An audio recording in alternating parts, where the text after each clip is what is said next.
and I make it say, oh, what's up, everybody? This is the TainCast, the next episode. You know I lost count, but who cares? I think this is 8 or 7. But you Or shouldn't 69. you shouldn't sing. We both had like throat ailments in like the last week. I think laryngitis and he had bronchitis, and I went on vocal rest for 2 days and drank a whole bunch of fucking tea, and he's over here singing Maker Say. Yeah, and I went to a metal concert last night and screamed like I didn't just lose my voice. So, like, yes, everyone, my voice is fucked up. It's going to come in and out all episode. Aaron's going to carry it, but I'm going to still be a trooper like Michael Jordan in the flu game. I'm going to still score a couple points, you dig? What's up, bro? How you doing while you drink your water? I'm great, spectacular even. I got a lot of things in the works. I just figured out my 5-year plan. I had no direction when I graduated from college, but I think you have a 5-year plan? I want to hear it because I don't even have a 5-week plan. All right, so first thing is to get a stable job with a considerable amount of income, and then second, well, that's the first step. Second step, save for a down payment on a house. Third step is to get an FHA loan to purchase a 4-unit property. Then the fourth step is to rent out all the units so that the tenants can pay the mortgage, and then I can use the work that I do to fund whatever business venture I do in the future. That's good. So my 5-week plan is to fuck bitches, get money, and smoke weed. Yeah. Oh yeah, and I gotta slide in, finish grad school. Within that time frame. Well, earlier in the time frame. I'm supposed to finish next March. Oh, bro, did I tell you about that Jewish girl I hooked up with? Mm-hmm. Oh, we'll talk about it later in the episode. Let's not fuck up the flow. Mazel tov. Mazel tov. All right. Anyways, is anyone rapping, or are we too injured to do rapping this week? Yeah, we gotta no. We're too injured to do I'm trying to tell him not to strain because it will fuck up your voice. I've seen it happen before. Yeah, but see, what Aaron doesn't understand, everyone, is that Axl Rose is like literally God to me. And like, if Axl Rose, I'm sure no one watching this knows the story of Axl Rose. Axl Rose was a huge rock star, lead singer of Guns N' Roses in the 80s. Great voice, different. Once Guns N' Roses reached their peak, he fucking drank, did drugs and everything, and screamed. He lost his voice horribly. He sounded horrible. He was the brunt of all rock and roll jokes, but he came back and his voice sounds good. He's something years old, and like honestly, like yeah, I like making music, but I like living life more. And like I'll rest my voice when I'm dead. Axl Rose actually has like a 7-octave vocal range. Oh yeah, Axl Rose is a goat. Yeah, and I got a 4.5 octave vocal range, so I can kind of understand. Like I really can't go into my upper register right now, so I'm just staying low. I'm staying low. I'm staying low. Yeah, I can't get high at all right now, like voice-wise. Of course, I can get high smoke-wise, which is you can definitely get high smoke-wise because it's legal in Virginia. You did what I'm motherfucking saying. I'm about to like this spliff, you know? All right, let's get into the show. What are we talking about today, Aaron? All right, so let's get into these playoffs. Hey, the finals. It ain't the playoffs no more. It's the NBA finals. I mean, honestly, I'm just waiting for the draft on the 29th. So, we can get this we can get this new era of Detroit basketball rolling, you know what I'm saying? Dude, I watched a video of every number one pick since 1980. All right. Obviously, besides the few that are stars, the LeBron Jameses and, whoever, the Shaqs, everyone missing. Bro, number one picks are mostly fucking duds. All right. So I knew a good Anthony amount. Bennett. Right. I knew a good amount because I followed the NBA so heavily for so long. But most of the names they were dropping, especially in the 80s and 90s where I wasn't really born yet, I'm like, who the fuck are these dudes? I'm like, bro, these niggas didn't have no type of careers and they were number one overall picks. I You can know what it literally was? You know what it was? Everyone was on coke. So they were just like, we'll take him. right, makes sense. You know? Did you know Chris Webber was drafted the year after Shaq? I Number don't know one that much overall about Chris Webber, to be honest. to the same team. Then that Magic team should have won a fucking championship. Did they trade him? I think so. Something like that happened. Well, it don't really matter then. Huh? Yeah.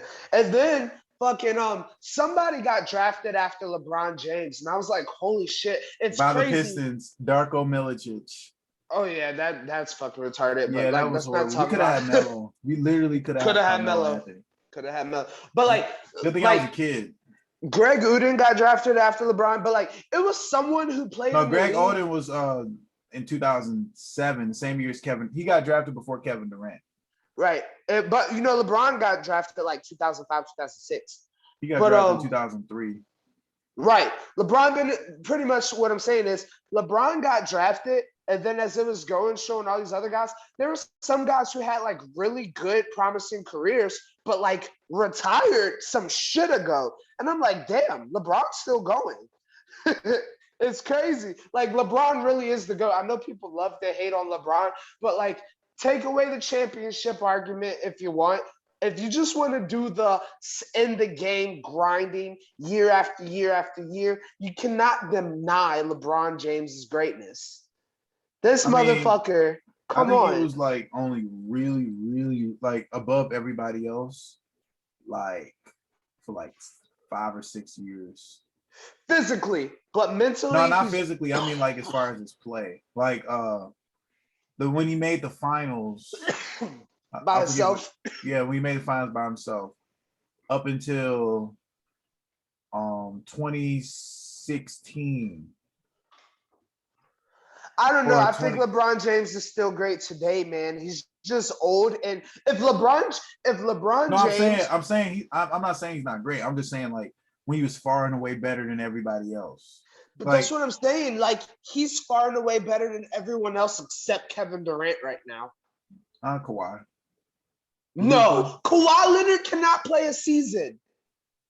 So Kawhi Leonard has to sit his ass down all fucking season long, and they say it's to save him for the playoffs. And then when the playoffs get here, what the fuck is Kawhi Leonard doing? Sitting his ass fucking down. You can't use injuries as an argument against Bro, it's win or go home. The NBA is not like the NFL. We don't say you're a GOAT because you have a bunch of fucking assists. We say you're a great player because of the rings. Now, yes, Kawhi has his fair share of rings, and he has 3. Cool. LeBron has 4.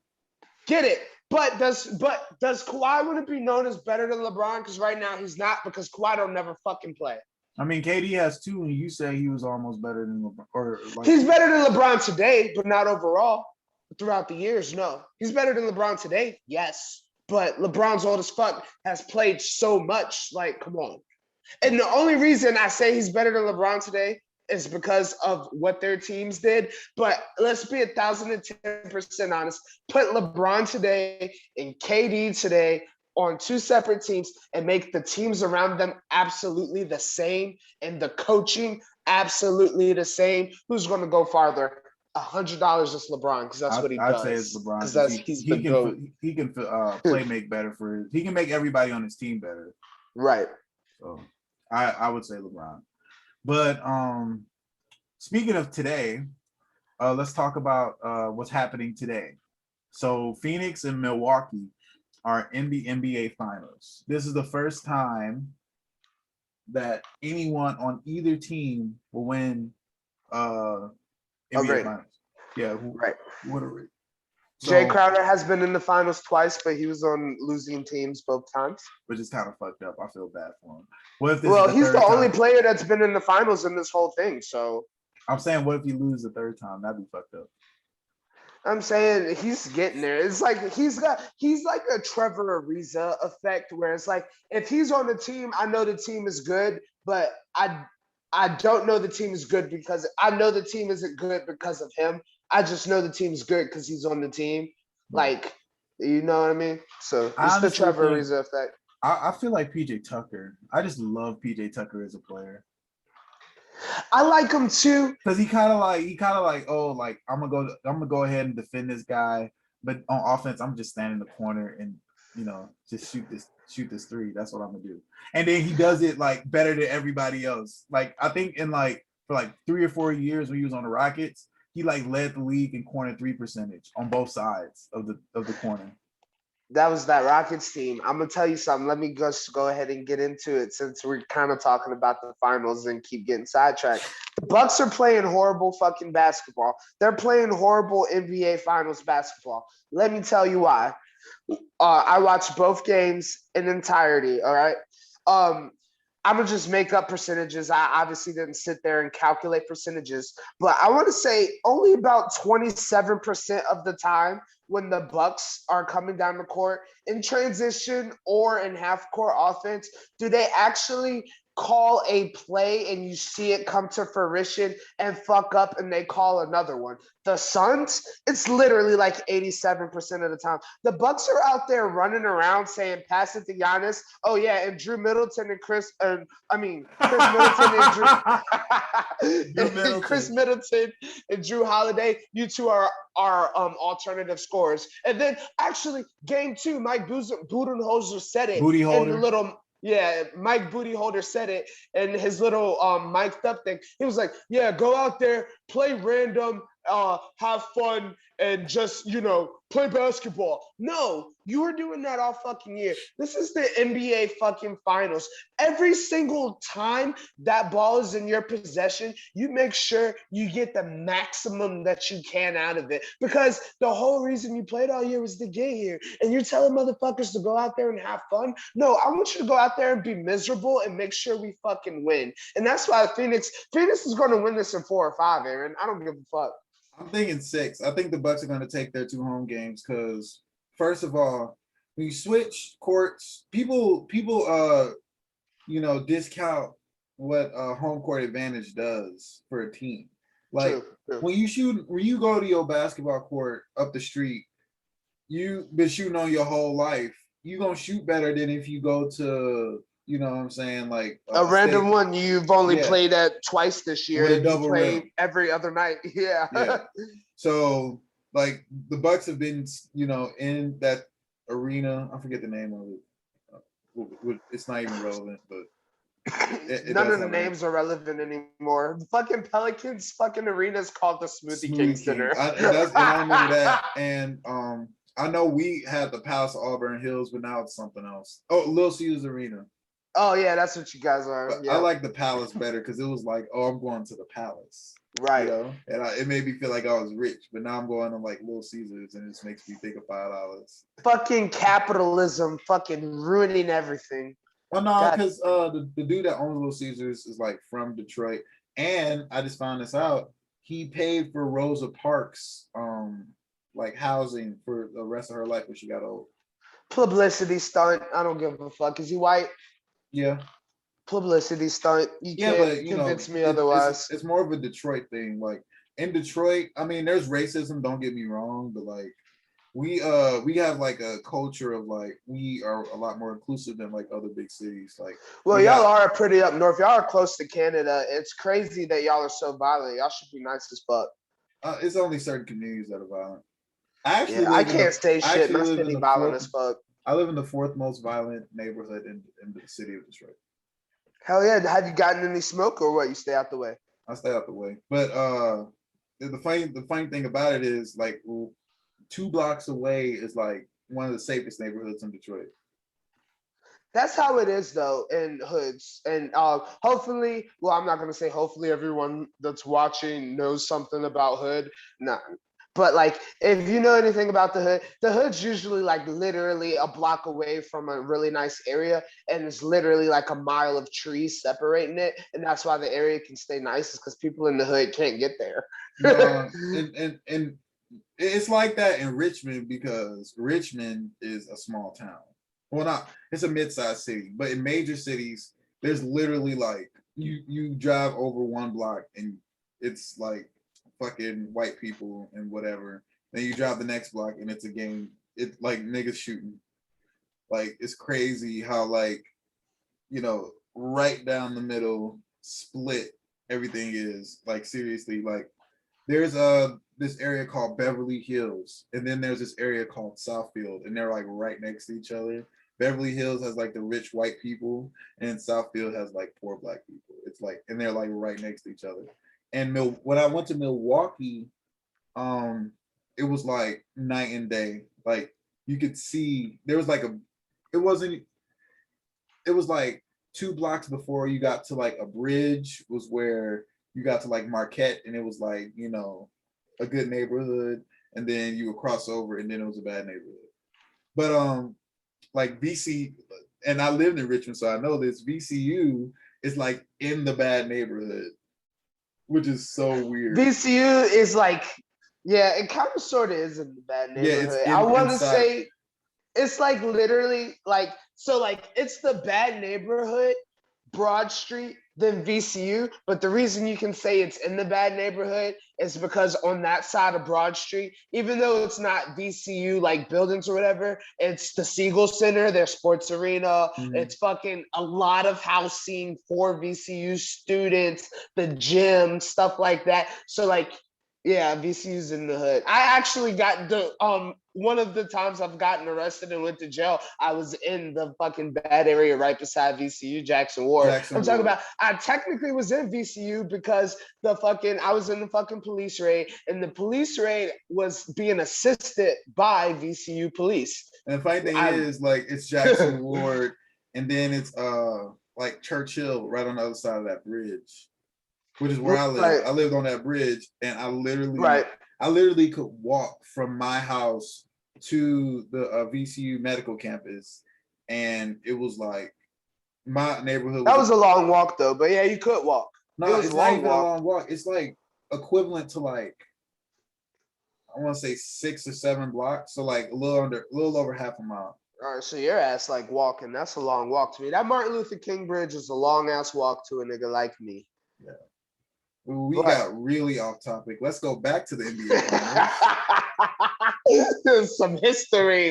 This is a history podcast. We were talking about redlining, and now we're going back to the NBA Finals. Crazy how that goes. All right, so only this show. To remind everyone, I know we talked about this with Nile, but what are your finals predictions? The Suns are up 2-0 right now. Right, and I'm gonna say, like I said even before the episode, but now I said if the Suns get to the finals, they're gonna win it quick. I said if they played the Hawks, they were gonna win in 5, and I didn't think the Bucks would get past the Hawks and didn't give them a chance. I'm going to give them benefit of the doubt and say they don't get swept. So I'm saying Suns in 5 still.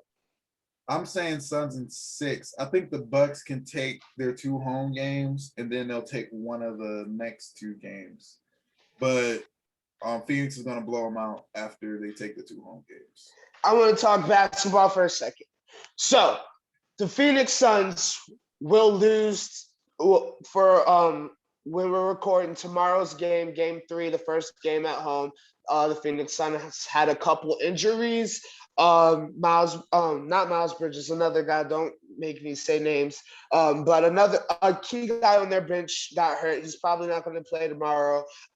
They did a good job of containing Chris Paul and Devin Booker in game 2, even though the Suns won.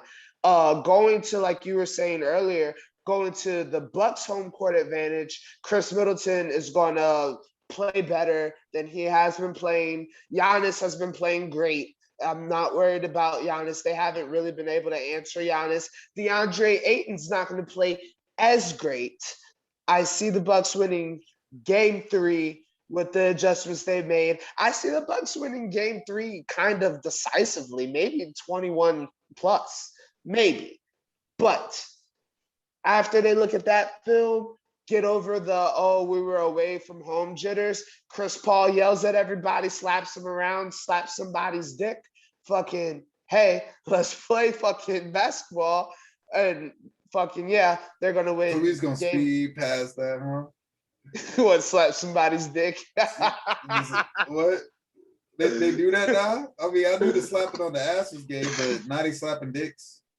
I don't know. Fucking what made me say that was fucking. You seen that video where fucking this guy's like telling another guy why God isn't real, and the dude that thinks God is real is like, dude, I'm gonna have to slap your cheeks.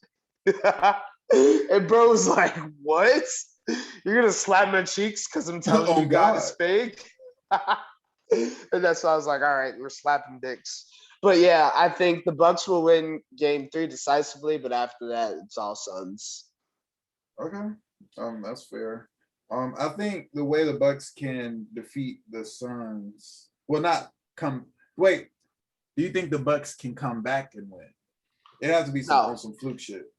I think they're no, gonna have because to. the Suns have home court advantage. No, if it gets to a game 7, everybody will win their home game. I mean, but it's not gonna go to a game 7. I don't think it's gonna go to a game 7. Don't quote me on that. It is the But NBA. yeah. Honestly, the Bucks should not really be in the finals, but the Hawks shouldn't either. The Nets. Suns. No, the Suns should be in the finals. The Suns had a great team this year. Every player on that team played great, like how they're playing in this playoffs all year with a veteran point guard and young legs that can do I what they read do. that like the Bucks are shooting like the lowest 3-point percentage of any champion since like. Dude, the Bucks are playing like trash. They have been this whole playoffs. They have been the whole time. Giannis is a freak. Giannis saves them, but Giannis does not yet have the IQ of like a LeBron James to get them over the hump. The reason they are in the finals this year. All right, I'm gonna just say this. Giannis is the player he is. I don't think you can develop basketball IQ. It's something you're born with. Like, but you can get more out of it out of experience, and Giannis just doesn't have enough NBA experience yet. I don't really know about that. Like, I feel like you can do certain things. Like, if you don't have a high enough basketball IQ and like court awareness to know like a double team is coming, you can get better at like sensing when the double team is coming. But as far as like running plays and like watching film and analyzing it and like transitioning that and putting that on like what you're doing on the court, I don't think you can like teach that aspect of the game. I think that's like innate. Like Kobe, like I watched videos like where like Kobe and LeBron would like talk about like what happens in the games that they play.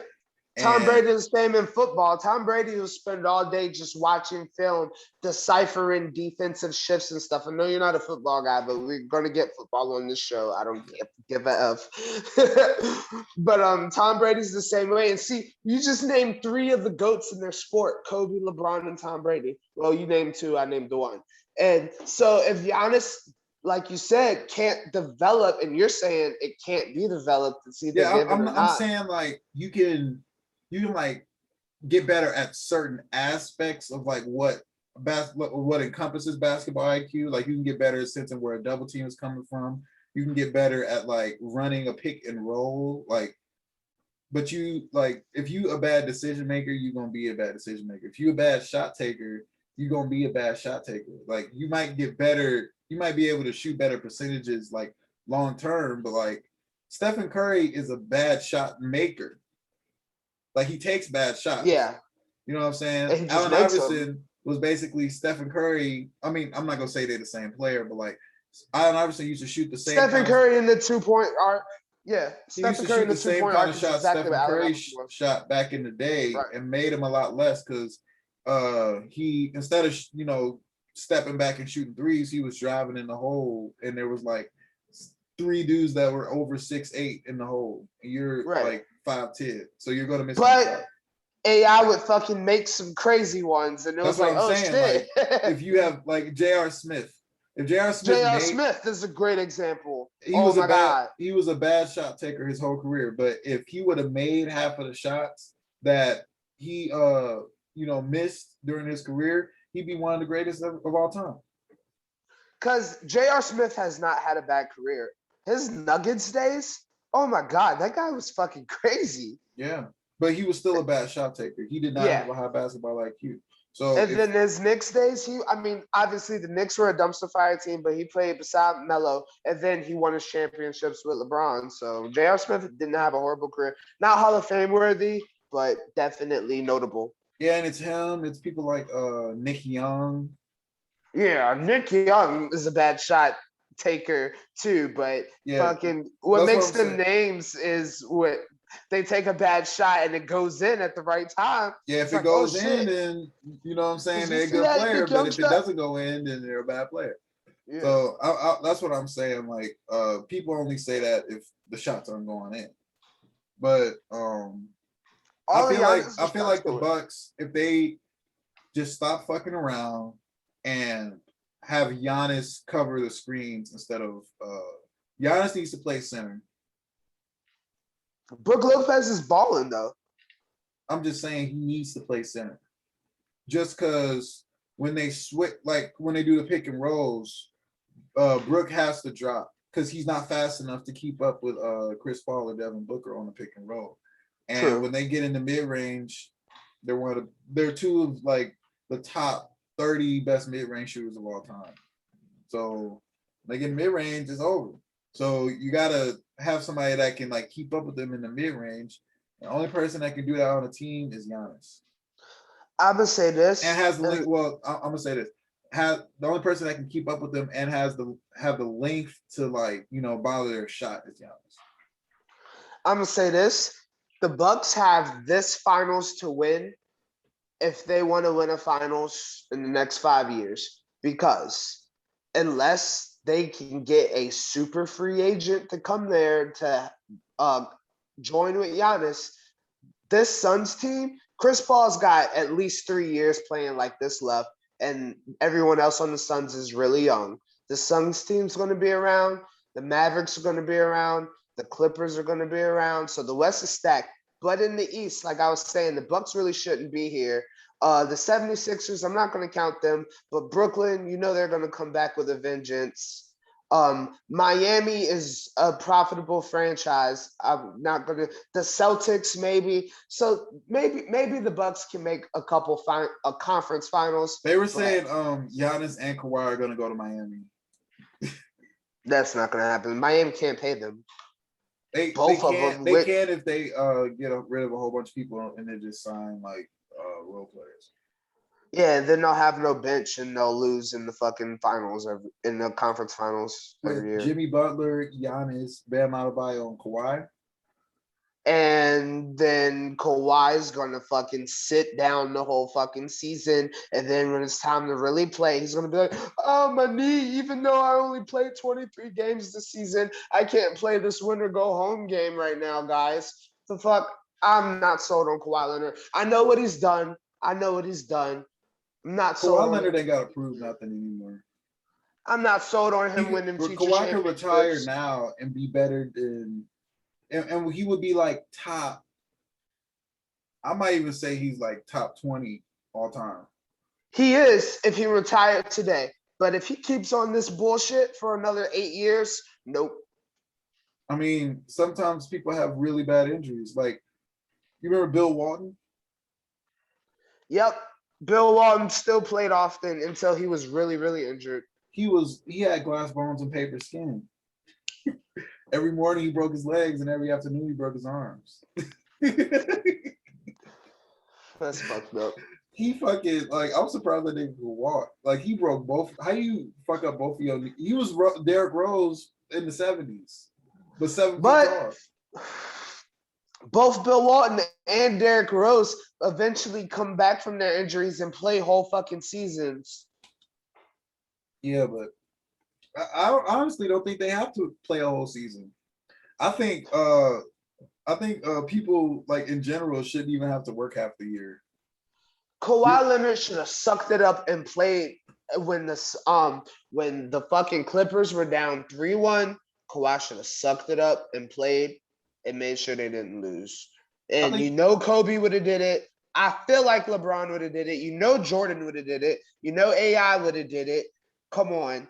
I don't think we should be forcing people to work when they're injured. Like, I don't Personally, I don't think what's people the should point have. of playing a season if you're not playing for the championship?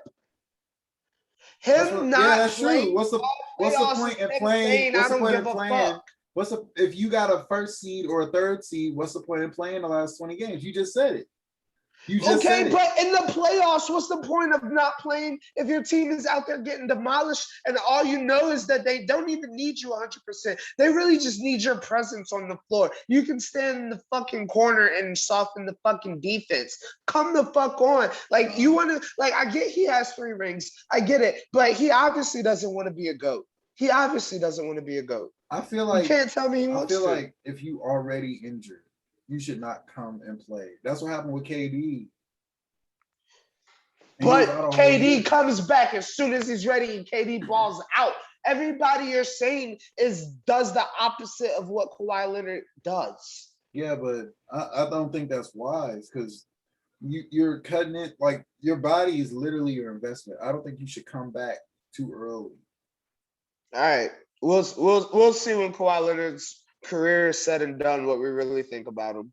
All right, to wrap up this segment. This segment is brought to you by Old Spice. No, it's not brought to you by Old Spice. Manscaped. No, not Manscaped.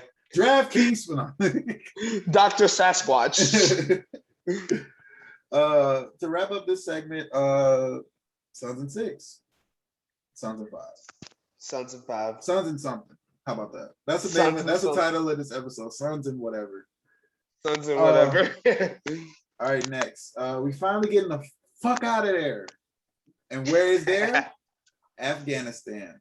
We really just need to get out of the Middle East in general, because that ass. We fucked up. We fucked up big time. We went into the Middle East after 9/11, which was kind of fucked. 9/11, like, come on, dude. Like, why you do 9/11? Like, but what was the point? 9/11 is supposedly an inside job. So it isn't. But let's not do conspiracy theories today. That's for the conspiracy theory day. The people that did 9/11 were not from Afghanistan. Where were they from? They were from Saudi Arabia, Egypt, Lebanon, and the UAE. And most of them were from Saudi Arabia. So Saudi Arabia is one of our top allies. And Saudi Arabia is one of the richest countries in the world. In the world, yeah. So inside job. It does sound kind of inside jobby when you think of it that way, but and then of course we didn't know this when we were kids because we were fucking kids and 9/11 had happened. Actually, I didn't even know 9/11 happened until 2011. I remember 9/11 like it was yesterday. I was in kindergarten. I was 3 when it happened. So, I was like 5 or 6. Yeah, I didn't know what happened. And then I didn't hear about it because the school I went to, they were very like on that like whole Pan-African thing. So like they were like really teaching us about our history. So 9/11 didn't really get mentioned. Right. So by the time I got to middle school and I went to Florida, and you know how they are in the South, they don't even talk about slavery. For real. And when they do, they make y'all go on like field trips to pick cotton and shit. Mm-hmm. You ever did that? Wait. I want to stay on topic with while we're getting out of Afghanistan. I'm just saying, like, I didn't hear about 9/11 until I got to Florida and was in like 7th grade. Right. Oh yeah. Didn't really know about it. But go ahead. What do you think about us being in the Middle East? All right, so I'm gonna kind of start where you started with 9/11. I know you just said 9/11's not an inside job. 9/11 was totally an inside job. It just had a lot of parts involved and a lot of different countries involved, and it had the perfect fall guys. And you literally just said, I think it was 12 of them were from Saudi Arabia.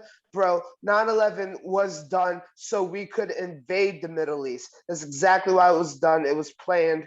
all away, just like the pandemic. 9/11 was one of the first test runs, just like the pandemic, is to get us to all think a certain way so we can all agree to certain things to be done. And that's why we went into, where are we leaving? You talking about Afghanistan today?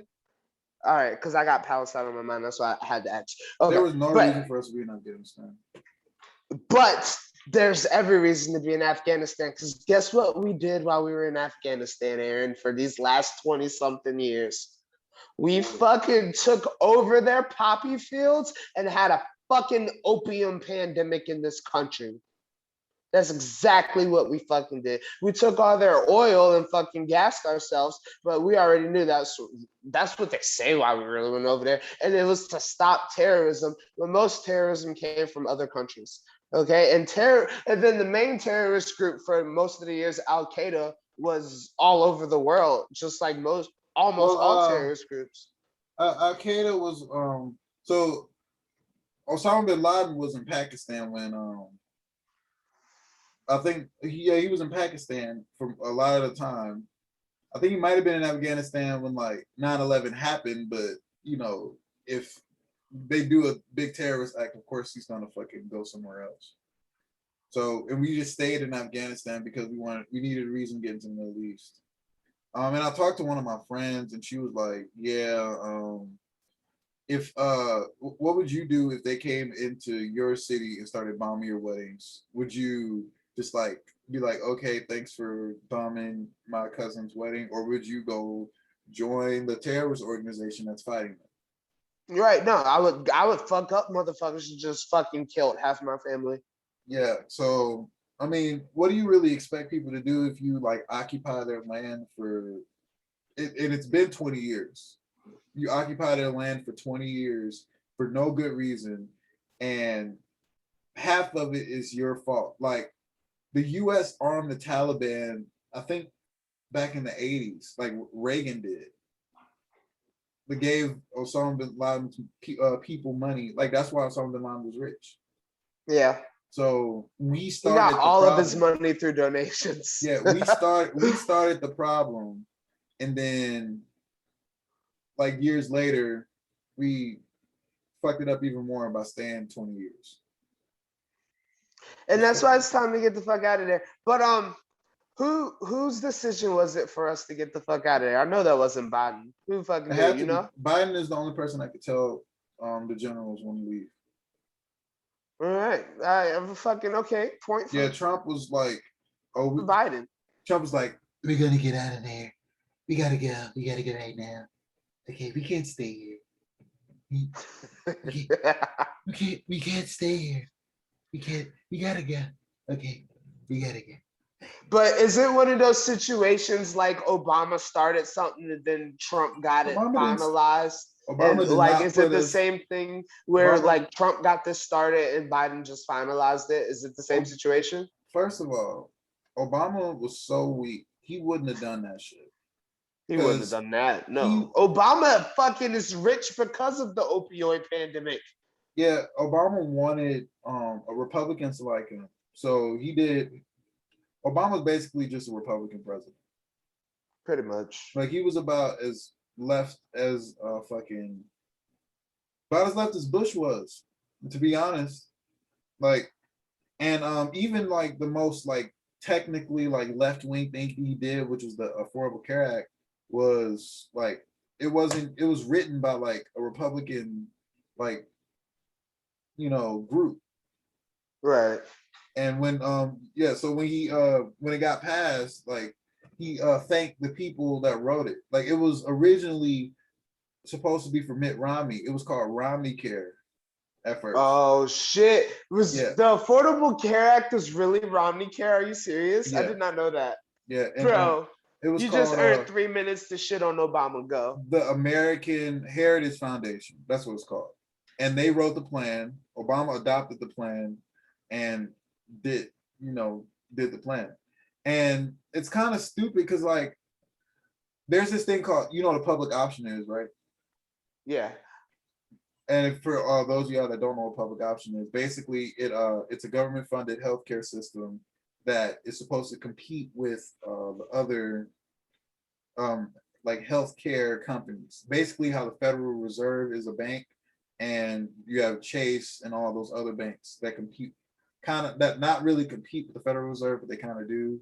It because it's Right. government, so it follows different rules, and it also creates rules. It's weird. So if Obama would have created that public option, it would have worked the same way the Federal Reserve does, which was like if healthcare rates get too high, then they'll lower theirs. And if a whole bunch of people leave the other companies, then all the other rates for the other companies will go down. But instead, he wanted to regulate the rates down instead of just creating a public option so that they could compete in the financial marketplace. Obama's a dick. Got it. Yeah. So, and like, they found when you regulate shit, they just find ways to get around it. You know what I'm saying? That's why the price of healthcare has gotten so high. So if we do something like Medicare for all, which is you only do the public option and you completely get rid of the other things, it'll basically be like consumer, like us only using the Federal Reserve Bank instead of having personal banks. Is that something you would agree with? Yeah, I think I don't know. The money subject is something we would have to designate our own thing for. All right. I'm gonna ask, do you agree with Medicare for all? I believe in a form of healthcare for all, like all the other countries do, but without the flaws of the other countries. Like Canada has free healthcare for all, but you get put on a waiting list and fucking takes forever. But I believe so you think people should be able to pay to get healthcare access? I think everyone should be able to be healthy for fucking free. Okay. I don't think nobody should pay for any of that shit. Yeah, so you agree with Medicare for all? Is that what Medicare for all is? Then yeah, I agree with it. And like that's not fucking communism. That's fucking human rights. It is communism because no, it's not, because communism was fucking evil. Every country that ever was communist, everyone's like, this is communism, that is communism. But what y'all forget is communism was always ruled by tyrants and the people always lived like shit. Yeah, but communism as an economic system, that's how it functions. The taxes pay for needed social services, and then there are like markets for like consumer goods. So basically you have capitalism, which would be there's only the bare bones necessity of like socialized services like police, fire department, roads, all that stuff is controlled by the government. And then socialism, which would be more of a mix. So you would include healthcare, and you would include like healthcare is the main thing right now. You would include healthcare in the things that are controlled by the government, but not necessarily controlled by the government because we pay tax to the government. So in theory, we should be able to control the government, which is where communism comes in. No, I'm getting mixed up. Socialism is when workers own the means of production. So think about it how Publix works, which is funny because Publix donates to like Republican candidates and shit, but Publix is actually basically a socialist company. We control the means of production. Like we own stock in the company, so therefore we own part of the company. But a lot of people like say it to me like, when you control the means of production, like you own the machinery that's used to produce stuff. But if you work in a service industry like Publix, then the company would be like part of the means of production. Like you would own like, if you own a piece of the company, you would own like part of the truck. Technically, you own like part of the trucks that deliver the food. You would own part of the products that get sold on the shelves, all that stuff. So that's what socialism is. Socialism is workers own the means of production. Communism is an expanded social safety net. It's when the government controls most essential functions of society, with there being like a little bit of private enterprise. Like communism, like you would still be able to sell your own clothes. Like if you produce clothes or produce food, you'd be able to sell that. But people wouldn't go hungry. So if people can't afford food, the government will provide food for them. So it works like that. But the thing that fucks up communism is when there's like a dictator in charge, and they're the ones doing the communism. So if there's like a Castro, and there are people that like don't like Castro, he's not killing the people that don't like him because of communism. He's killing them because he's a dictator. He's killing them because he's a tyrant. He's the one that's ruling the government. But if it exists in a government that's not controlled by one person, and if it's not controlled by like a select few people, like an oligarchy, like if there's like a council of people that make decisions and they get parliament, parliament, and they get rotated out every year, then or like Congress and the fucking Senate and the House of Delegates. Yeah, and they're like regular citizens. Then there's a lot less. People will see it as an obligation to their community to serve as whatever they get elected to do, as opposed to they feel entitled to the power that they get when they get into office, like Kim Jong-un and Fidel Castro, and they'll kill people. So that's what I think of communism. I think communism could work if it's done democratically, but a lot of the times in history, it hasn't been done democratically. It's been like this guy is like, oh, let's give people bread, and they're like, okay, we like this guy because he wants to let us eat cake, and then as soon as he gets in power, he starts killing people. Yep, Hitler fucking started killing everybody that looked like Hitler isn't a communist. He wasn't? No. He was a Nazi. I forgot. He was technically, and this is why I don't like when people conflate certain things. He was technically a socialist because he allowed workers to own the means of production of like factories and stuff. But it doesn't really matter because he also was a dictator. So everything he did political was just a front for him to keep invading countries and killing anybody that didn't have Aryan descent. Yeah, that's what Hitler was about. That's why I hate when people conflate conflate like economic policy with like the way people rule, because you can have, it hasn't existed in the modern society because it's always come about as like someone just doing it as a dictator. But you can have a communist society where things are dealt out equitably and like everybody lives and there's no like rash of murderings and killings and shit and like purges. But you want to know the only way you can have that is if you do it democratically and not do it as a dictator. But you don't have to conflate those two things. Communism is separate from dictatorship. But when they happen together, people conflate it. Yeah, but let's be honest. We already know getting a bunch of people together, all these opinions and different personalities, there's never going to be a perfect government unless it's ran by God. But you want to know a weird Hitler music fact? What? Do you know who ABBA is, the disco band from the 70s? Yep. Okay, so with Hitler doing what he was doing, he made sure that his soldiers went out and had sex with as many Aryan women as they could in other countries like Poland and stuff that they invaded, because he wanted to make a super race of Aryan people to carry on what he was doing forever. Obviously, they failed. But one of those babies happened to be one of the two girl singers in ABBA.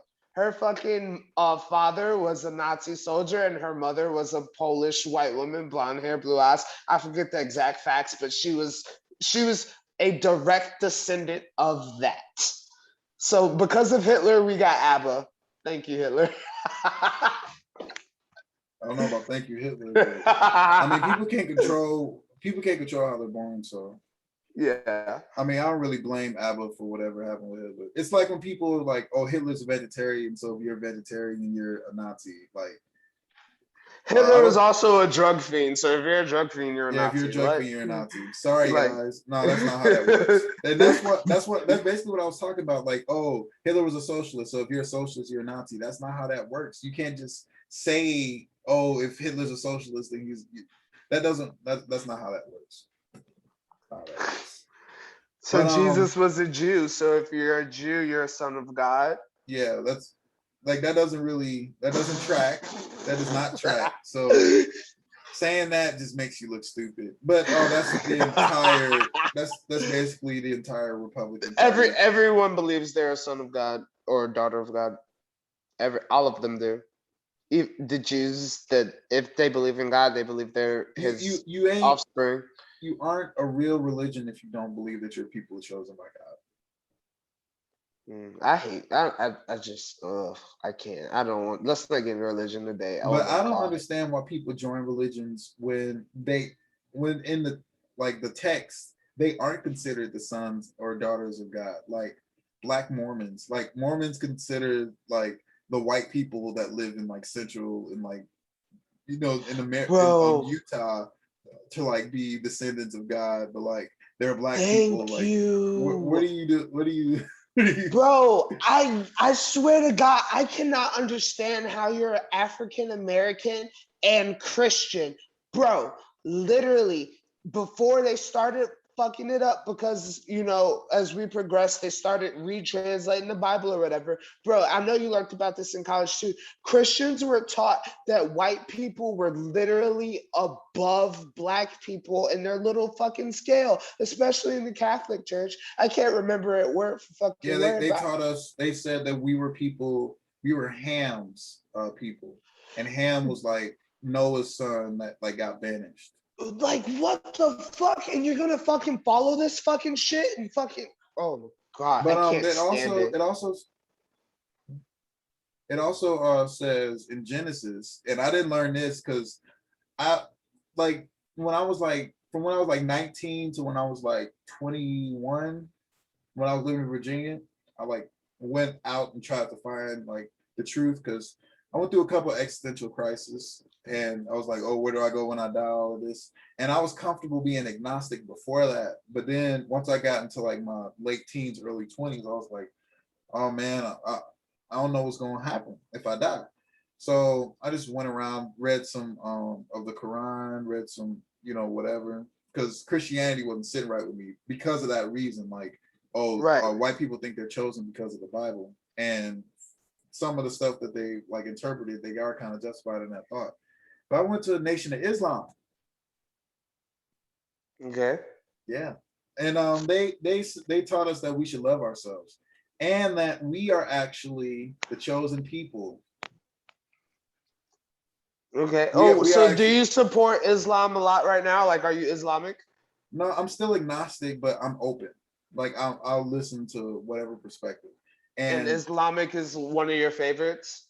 No, I don't have a favorite because I'm agnostic. I don't know if it exists because I don't know if their God exists. So, but you're saying you low key fuck with some Islam stuff. No, I'm about to tell. I was about to tell you the scripture that they quoted to me, and it was from the Bible. It was in Genesis. Sure. I'm gonna go off camera real quick, but go ahead. In Genesis, it said that the chosen people of God, would be stuck in bondage in the land that is not theirs for 400 years. And he was like, well, when the Jews were enslaved in Egypt, it wasn't for 400 years. It was for like either 300 or like more than that or less than that. It wasn't 400 years.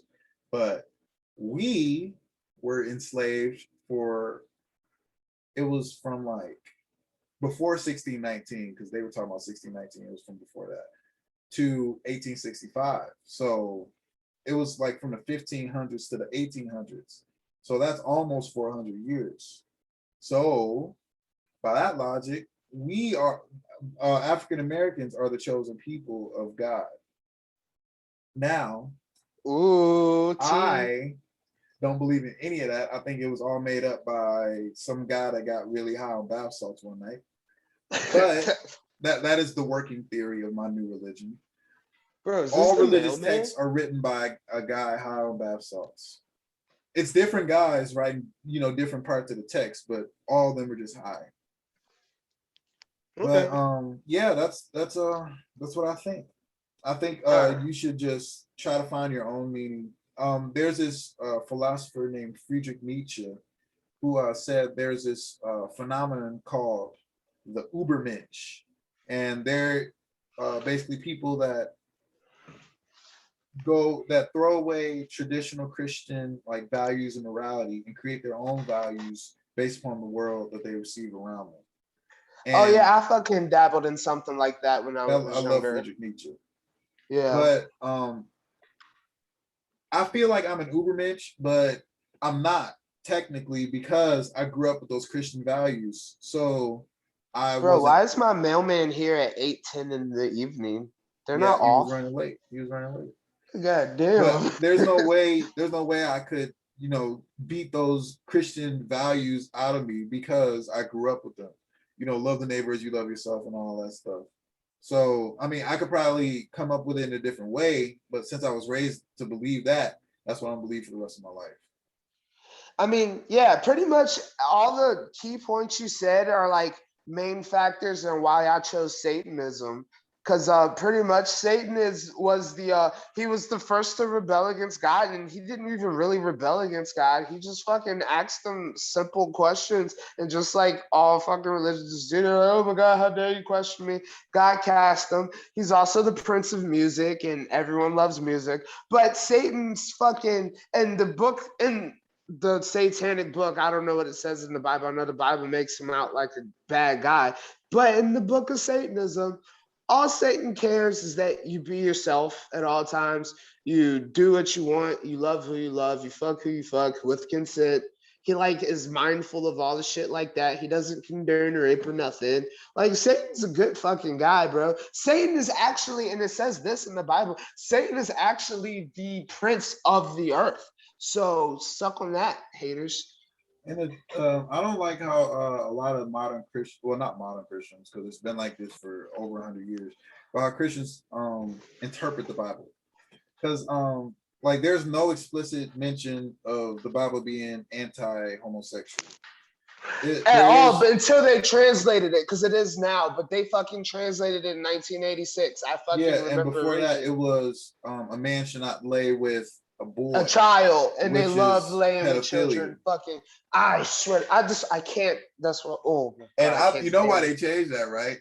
Because they're all pedophiles. Yeah, because the Catholics were fucking diddling little kids, so that's why they changed it. But it also says it doesn't say anything about abortion. It says God was pro-abortion. It says if your wife is found to be cheating on you, you give her a potion, and if the baby dies in the womb, she was cheating on you, and if it survives, she wasn't. And if the baby dies, you kill her. Bro, I think honestly today in America, not other parts of the world, is the perfect time for Jesus to bring his ass back and prove all these Christians that they are fucking retarded. Because I don't understand how they don't even see through their own bullshit, dude. Honestly, I don't. Jesus isn't coming back because he doesn't exist. Like I don't understand. Like he's not coming back. Like where is he gonna come? Is he gonna like fucking salt? Dude, if some fucking like, girl if some girl claims she's a virgin today and has a baby, no one's gonna fucking believe her. No one's gonna believe her. Like how's Jesus gonna come back? Is he gonna like come on the back of a dragon? Like is he like come on? Like they need to stop. It's too much. And I don't understand how they don't believe their own bullshit. And then there's there was this theory that came out in the 70s where like you got to destroy Israel for Jesus to come back. I'm like, how is Jesus going to come back if you destroy Israel? This nigga was from Israel. This nigga was from Israel, wasn't he? He was from. He like spent a lot of time there. No, he was like born in Bethlehem, but like he's like in North Africa. This nigga is from wherever they were going to bomb. Well, no, I don't think he was from Israel, but I'm just saying like they're talking about bombing it, and I'm like, dude, his name was Jesus of Nazareth, and Nazareth was Israel. I thought it was in North Africa. Let me look it up. Jesus was from. Jesus spent a lot of time in Israel, but he was from Bethlehem. He was born in Bethlehem in a manger, bro. Come on. I was born in Detroit, so I'm from Detroit.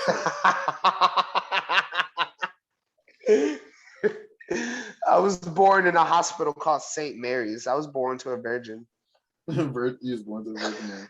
No, Bethlehem is in Israel. Bethlehem is in Israel? Yeah. So I was tripping. See, Jesus is from Israel. Yeah. So Jesus from Israel. Cool. Where's he And gonna be from if he comes back? Rubble. He's gonna be from where? Palestine. He's gonna be from Palestine. Probably will. Jesus was born in Palestine. All right.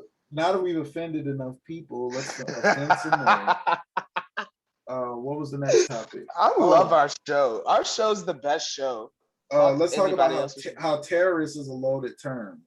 Oh yeah, dude. Terrorist literally just depends on whose side you're on. Yeah, like if like I said earlier, if somebody bombs your fucking house with your kids in it, are you gonna like just what are you gonna do? You're gonna go to the people that are fighting them. Right, and you're gonna go kick some ass. But yeah, see, so that's what you're gonna do. Let's say Russia invades the United States tomorrow and fucking they control it. They control the United States. And then when you try to say, no, I don't want you to take over the United States, and then they start calling you and everybody that fights against them terrorists, what are you going to do? But in America, guess what we are? We're patriots. Yeah, because we're fighting for America. We're the guys. Fucking. So fuck, there's no such thing as terrorists. But you know why we can get away with it? Why? Because of the cheeseburger and rock music and blue jeans. Oh yeah. Russia can't fucking compare with our guitar gods. Yeah, we're fucking amazing. And black people started all of that. Yep. And I don't know. I don't really like black people are awesome. Don't get me wrong, I'm black, but I don't really like fucking playing this race did this race is awesome because we did do everything though. Especially when it comes to music. We invented every genre in every modern genre. We didn't invent classical music, bro. I'm saying every modern genre is popular. Beethoven every modern genre, yeah. Beethoven was black. No, he was. Historically he actually was. They would draw him white because they wanted him to be white, but he was actually black. He was a whole nigga. Well, no, he wasn't a whole nigga. He was about like a quarter nigga, but he was still black. We claiming him. Yeah, that's my nigga. We claim. And there was somebody else. I can't think of who it was. There's another classic composer who was actually born in Africa and was black, but they always depicted him as white. Just because he's born in Africa don't mean black. Like there's North African countries, like especially like Algeria, which was like I think was Carthage or like. Well, he has some color. He has some color. They're basically just an extension of Spain.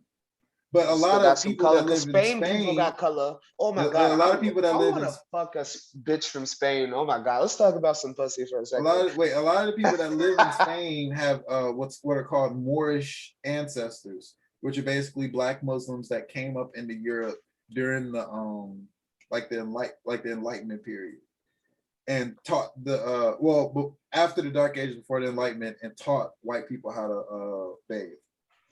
I do remember that story because white people ain't know how to bathe. Yeah, those people were called. They still don't. And they were. All right, you wildin'. But they were like the most popular people in. Hold up, I'll be right back. They were like the most popular people in Europe. Like you would see a Moorish person and it would be like, oh, they're like a celebrity because they all was like decked out in like tunics and robes and shit and fucking because of like Mansa Musa and all of them, they were like rich. And then they would like have people, they would send people everywhere around the world. And like the people that went up in the fucking Europe were like, decked out in like rich people shit because they were all rich. And we were all rich. People shit. And then we had like tribal wars and then they sold us into slavery. That's why I'm saying black people in America are different from other black people. Because we have like the Moorish, because Moorish people were West Africans. So people from like Nigeria, all those West African countries were the people that got sent on the slave ships because they weren't going all the way across the continent to get some East African slaves. So we were the ones that got sent over there. And then we also get white people ancestry because everybody's great grandparents are getting raped by whoever. So we all got whatever ancestry in us. And we basically we created everything in America. So we did. That's why when I'm like, even my African friends, like when I talk to my African friends, like you can't compare black people in America to Black people from Africa because we've had completely different cultures, completely different experiences, completely different genetic makeup. I'm not gonna say That completely different ass. because not half, like the majority of our genetic makeup comes from the people from Africa, but we have a different genetic makeup. Like you won't. There's a good majority of Black people that are mixed with like either Native American or white DNA. Right. Even Right. me, like even I'm mixed with like Native American. Like my great grandmother was half Cherokee, and my grandmother is like a quarter white. Right. So like No, you're everybody, dead right. Yeah, yeah, everybody's everybody's mixed. mixed in America. Everybody's mixed. Even the fucking whitest people, they fucking have little specials where they fucking like get racist people and do DNA test on them, and they're Yeah, and like they part have like Mexican and shit. there was even this case back in like the 60s where this guy couldn't get married in Mississippi because he was like 132nd Black. Like his great grandmother was a slave, Wow. and he couldn't get married to his wife in Mississippi. And he Wow. looked white, like he looked white. Wow. It was That's crazy. crazy. You just couldn't get married to your bitch. That's so racist. I mean, fucking, why would you want to get married anyway? Fuck that shit. I mean, other than taxes, really, I don't see any other reason. Oh, and that's actually a good segue into our next topic of conversation, which is the one everyone's been waiting for. Drum Our roll. woman hating segment. No, not woman hating. We're going to be talking about everything from men's rights to modern relationship dynamics to whether or not people should get married, all that stuff. The So, TainCast special. yeah. So, how about I preface this story about the experience I had, and then I'll start asking questions after. Okay. Right? Huh? I said okay. All right. So basically, about 4 days ago, I watched this guy named Kevin Samuels. He did an interview with DJ Vlad, right? Okay. Right. And DJ Vlad, I don't like DJ Vlad because he's a narc. Like he tries to get rappers to like admit to the crimes they did on his show, and it's obvious that he's telling the police because like they'll admit to something one day and then they'll get arrested like 3 days later. Oh, I'm Like never going to DJ Vlad. Matter of fact, I'll shoot DJ Vlad. he's a narc. I don't even know how rappers still going. Well, if you want clout, you gotta go on there. But it's like I'll just shoot don't. his ass for clout. But he do be asking like some pretty incriminating questions. But that's partially because he's also a good interviewer, which is also why I watch him, but I would never go on it. But he asked Kevin Samuels about like what his views are, and I had some interaction with his content before, but he was like down in communism and shit, and he was talking about it from like the American perspective, which is, oh, I don't know shit about communism, so I'm gonna talk shit about communism and not right, because I've been taught my whole life to hate it. Yeah, right, basically, and that's what he was doing. So I was like, the fuck, take this nigga off of here. And he was also saying some Uncle Thomas ass shit like, you're inferior. He wasn't calling people inferior, but he was like on some Uncle Tom shit. So I didn't really like that. But he's an Uncle Tom. He's a cooning and buffooning, as you say. Yeah, cooning and buffooning. You be doing that sometimes too. I be having to catch you on that. Not gonna lie. Yeah, I'm saying. All right, but he was talking about like he would like have women call into his stream, and they would basically he would be like, "You're fat," like to their face, like you're ugly, and he would like rate them, like tell them like, "Oh, you're a 5, you're a 4," and the chicks would like dead ass like want a guy that's fucking 6'4", attractive with a six-figure salary, and he would be like, "No, you can't expect that because you're not that. You can't expect that. Like that's for a woman of higher caliber." And I was introduced to this concept when watching him and the people that like he collaborates with in their content, which is women are born with inherent value and men have to create their value. So when a woman's born, I'm just saying this based off of what I'm not saying I agree with it. I'm just regurgitating the information verbatim. Okay. So basically when a woman's born, I mean not born because that's like, you know, pedophilia because you're having sex with babies. But like when they reach maturity, they already have inherent value because they're an object of desire. Men want to go and have sex with women. Women don't want to have sex with men because when they have sex with men, their inherent value decreases because they have more and more sex. I think that's slut shaming. I don't care how many partners a woman's been with. That it shouldn't Actually, matter. I'm gonna stop doing that because I already told you I don't agree with what this is. I'm just telling y'all what it is. So Right. I'm gonna just try to get through it without Let's like get. without interrupting myself to say I don't agree with it. Oh yeah, But just get through it. they would say like the more men she has sex with, the more likelihood she has of getting STD or whatever and not being Or a as a baby. or a baby and not being as attractive. That I did agree with because I don't find STDs. I personally don't find STDs attractive. I don't know about you. I also don't find children attractive. Like for a woman that I would want to be with, as far as marrying. Well, at least right now, because. But it would also he also said that like women seek higher value men. So um marriage ends. Well, no, not. I'm gonna start with something else. Basically, he said that there's only a small percentage of men that get a lot of the women. There's like 15 to 20% of men that are sexually active with most women, 80%, and then there's 20% of women that will basically just have sex with anybody, and then the 80% of men are fighting for that 20% of women. Meanwhile, the 15 to 20% of men get the cream of the crop, so to say. So I can. Okay. Continue. those are points that I couldn't necessarily agree with because it's really hard to get laid as a man, and especially now in modern society, male sexuality is frowned upon. Like whenever a guy wants to have sex, it's seen as him being predatory or him being creepy. When sex is a natural thing for all people to want, like I don't think that's a bad like. And I'm gonna use a personal example. In my last relationship, me and my girlfriend, we could not have sex.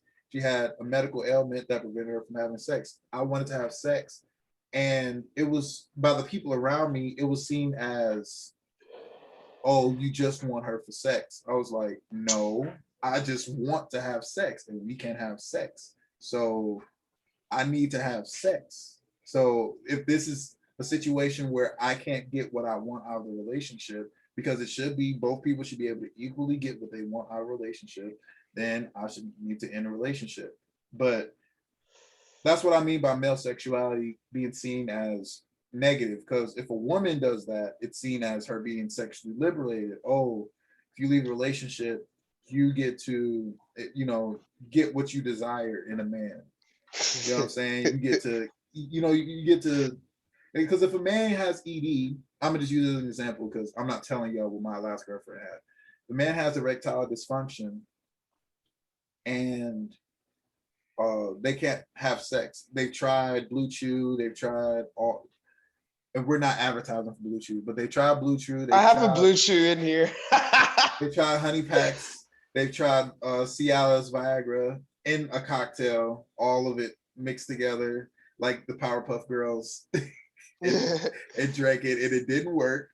Then and she's like, I want to peace out. I don't have a problem with that. But No, get your dick, girl. yeah, but when a man does it, it's seen as him, only wanting sex. It's seen as him being an asshole. It's seen as him being whatever. And those double standards do exist. Another double standard, um, another double standard that exists between men and women is what their value is on the dating market. Now, we can be honest. We both know that there's a conventional attractiveness that people want.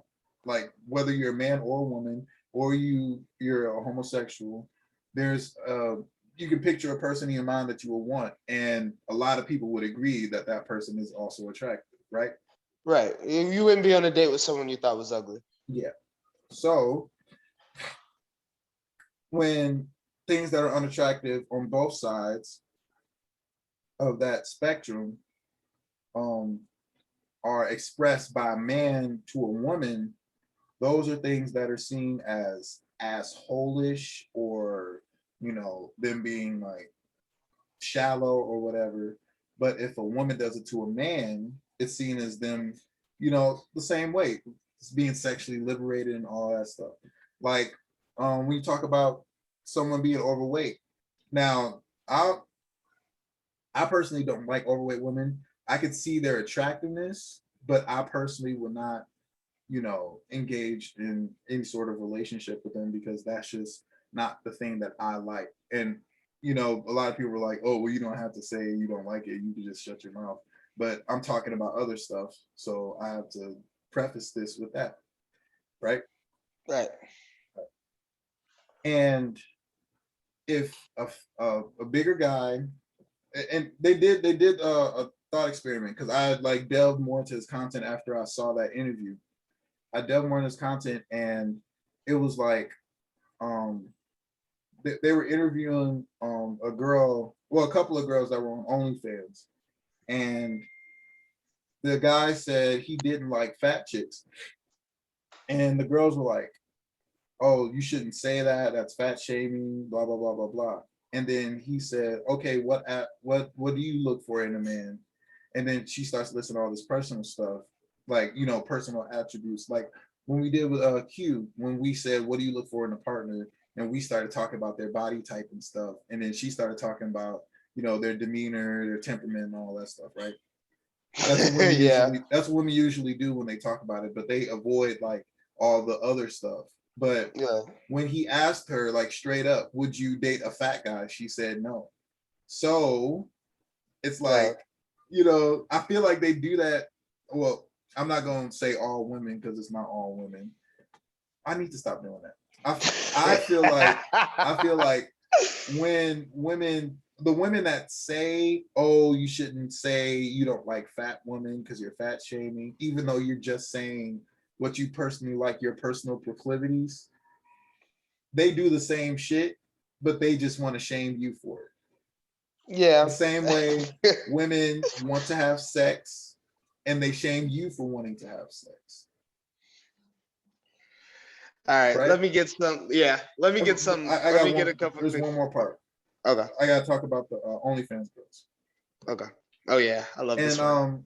He went further into the interview about being on OnlyFans.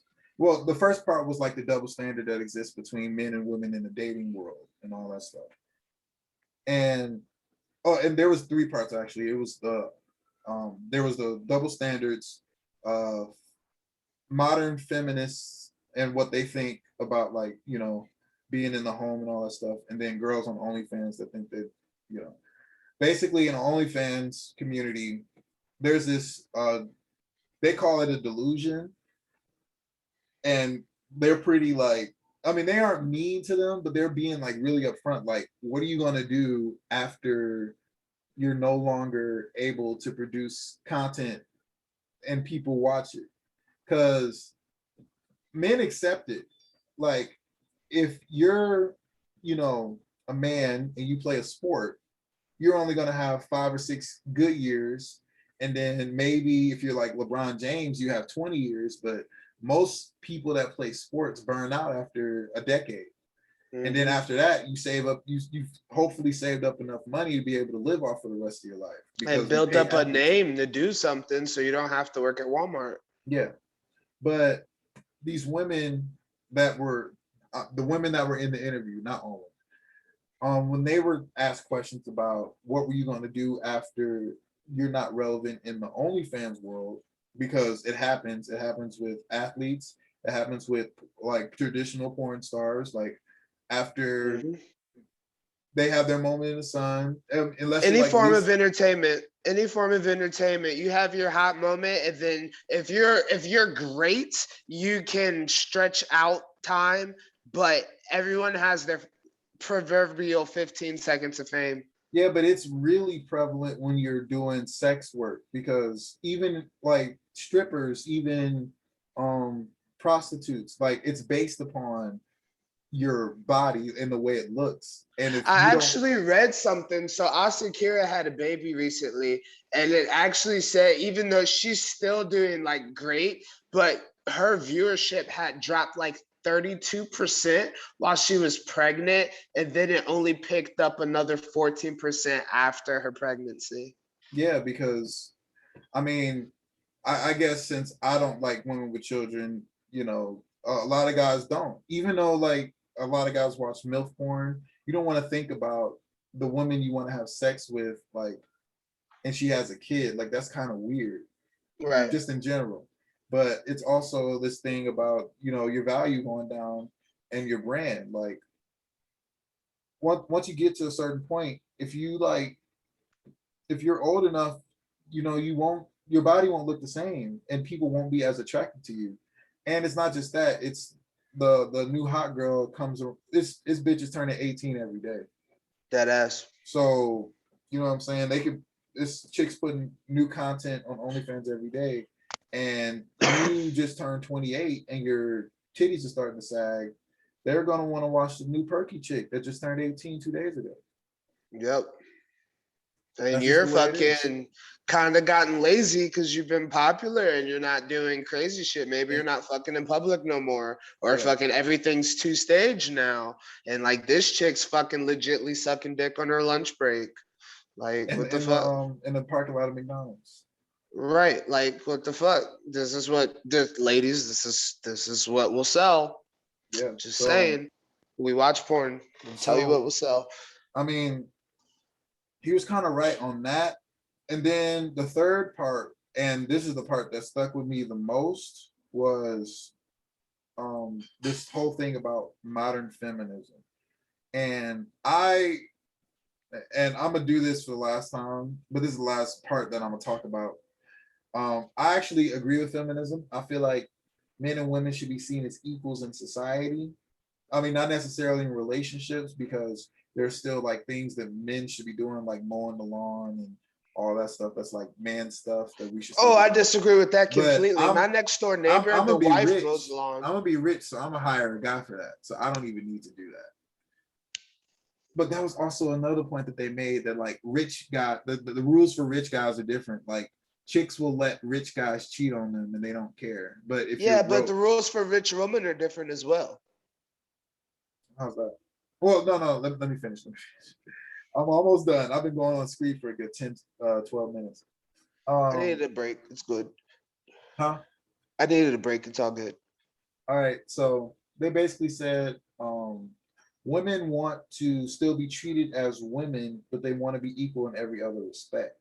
So back in the day when people got married, the wife stayed at home, which was the way things happened. I don't think that's a good setup.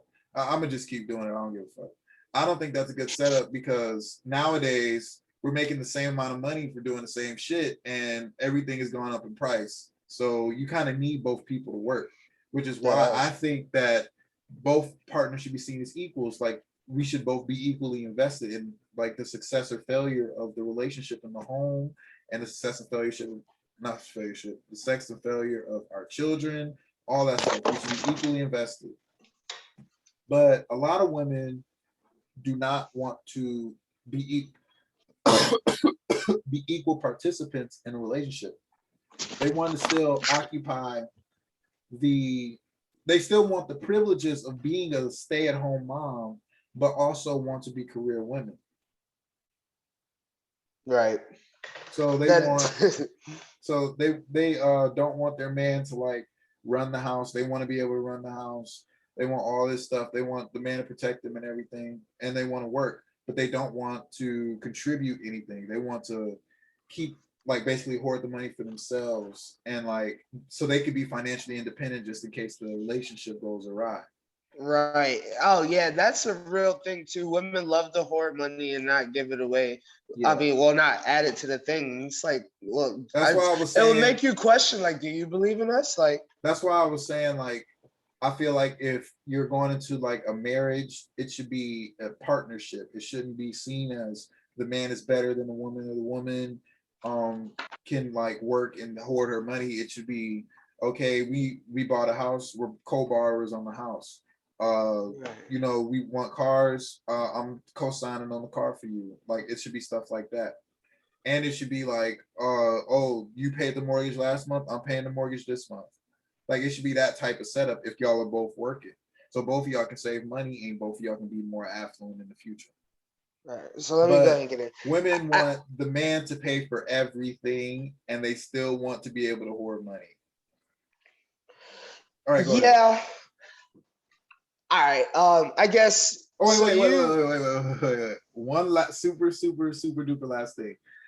He talked to the lady that was talking about like men should you know, support them after relationship. I don't know if you saw this video, but there was this lady that was like, oh, I don't care if we broke up, like you should still pay for my Mercedes. Yeah, I saw that. I think apartment, he paid for all this shit to make her glow up, and then they broke up, but she still wants him to pay for her glow up instead of providing the glow up for herself now. Yeah, she said it herself, like her new boyfriend thought her ex was corny for doing that. I'm like, so you bitch, the whole reason you got your new boyfriend is because of this nigga. Yeah, and that's how like stuff like simp culture and incels grow, because of women like that.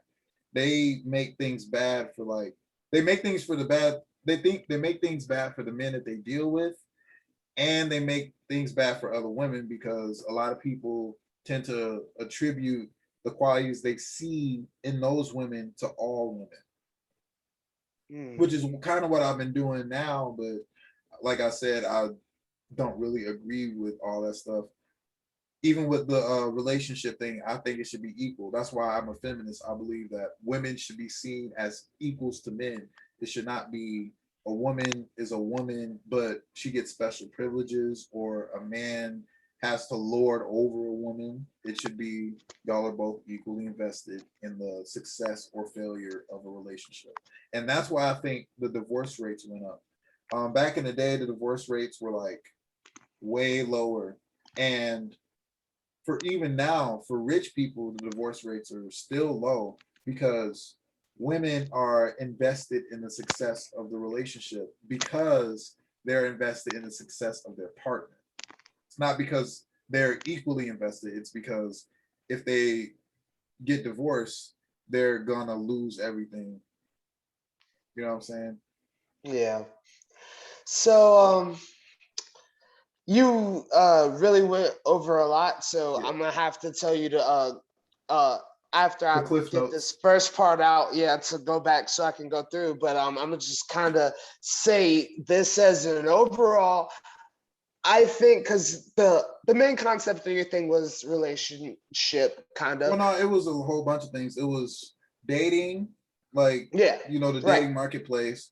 It was feminism and versus like whatever. Right. Let me just get this opening statement out, and then I'm gonna ask you to go back.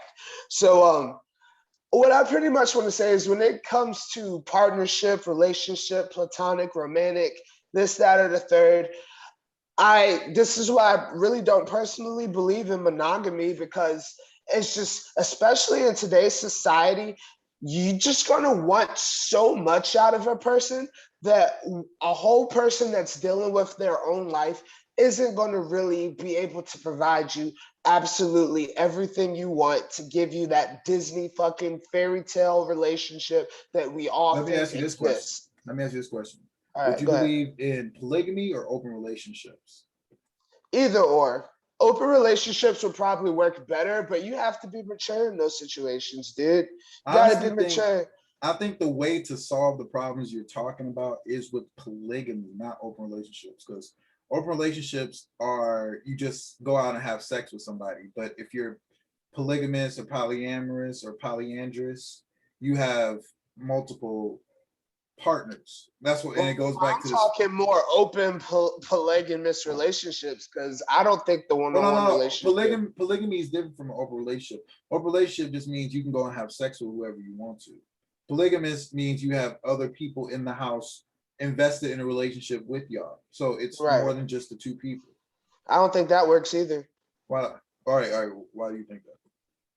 I don't think that would work just because Fucking all right. So monogamy is already hard where you got two different people trying to conjoin an interest together. Now just add three or four, and you Well, guys are all trying to get the same thing while all receiving this, that, the third. It's just people don't work well I'm together. saying polygamy would be the solution to your problem. You said you're expecting so much out of one person, but if you have a small group of people that you can expect stuff equally out of, it's different. Like they all share the burden of rearing the children, paying the bills, all that stuff, as opposed to. That's a problem where it comes with that. Say I'm in a polygamous relationship and those ain't my fucking kids. Like what the fuck? I mean, if you're doing it the right way, you know what I'm saying? All the Yeah. kids are yours. See, fuck that bullshit. As soon as that kid start acting stupid, that's not my fucking kid. No, I'm saying if you're doing it the right way, all the kids are yours. No. You don't get what I'm saying.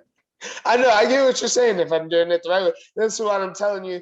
It's just like how we were talking about with governments earlier. It's like, yeah, in a perfect world, it would work perfectly like this. It's just No. You thinking like it's like 4 people and like there's another dude. There won't be another dude if you're doing it the right way. It's just gonna be you with 3 chicks.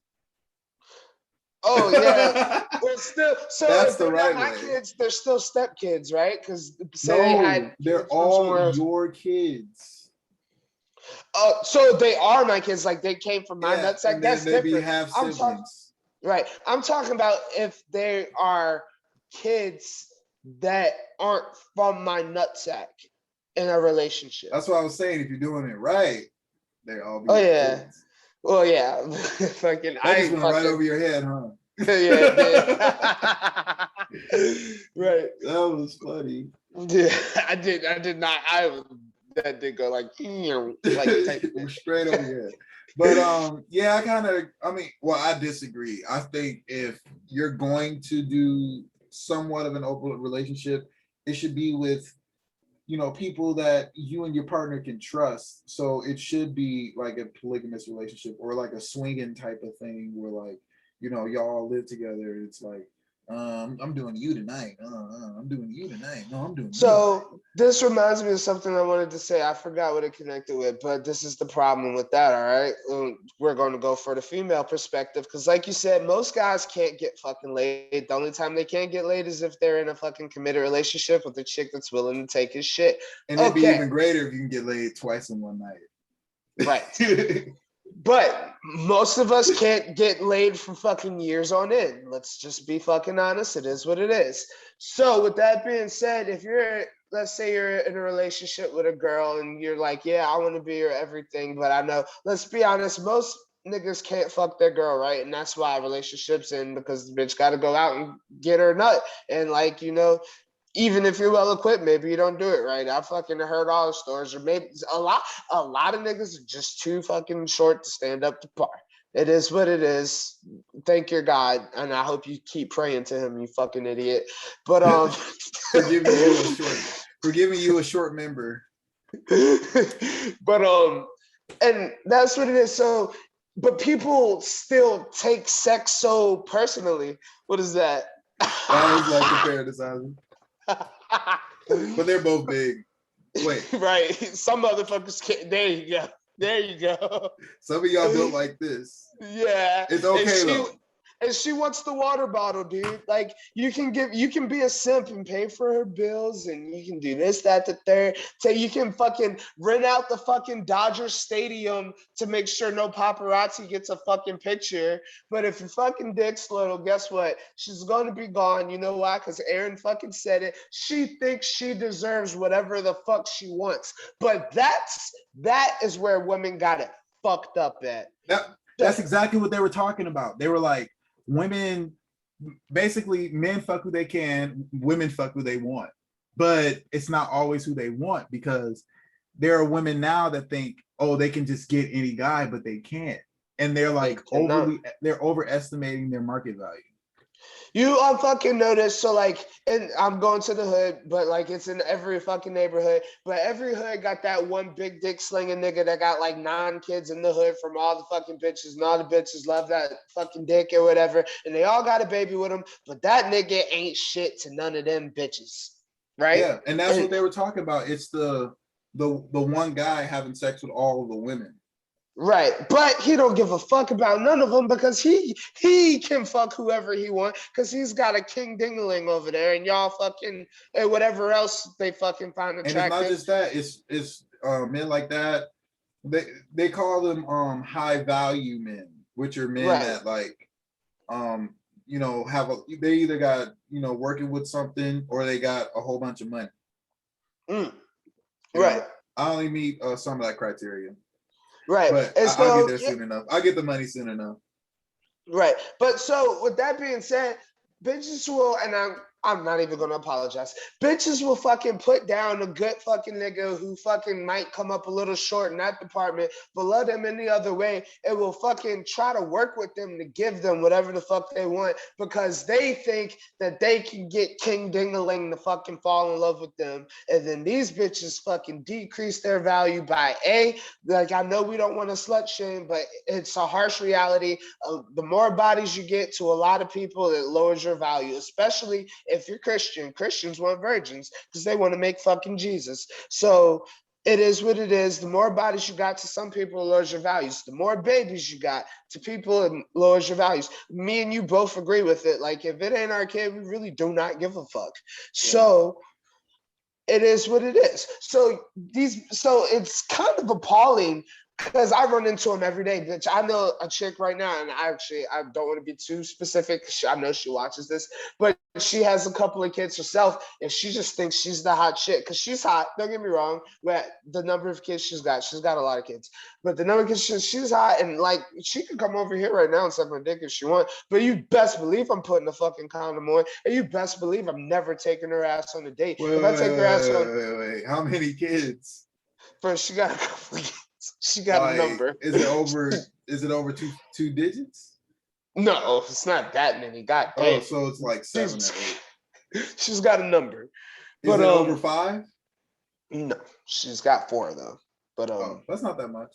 but also she's got, fucking miscarriages and all of that, and that takes tolls on the body. My granddad had 12 kids. That's a different era though. Was it Yeah, all with the back same back in the woman? day, like men like had whole ass families within a couple miles of each other. Right. But now we got But cell phones, so you can track biggest locations. right. Imagine doing that now, like having 2 whole ass families.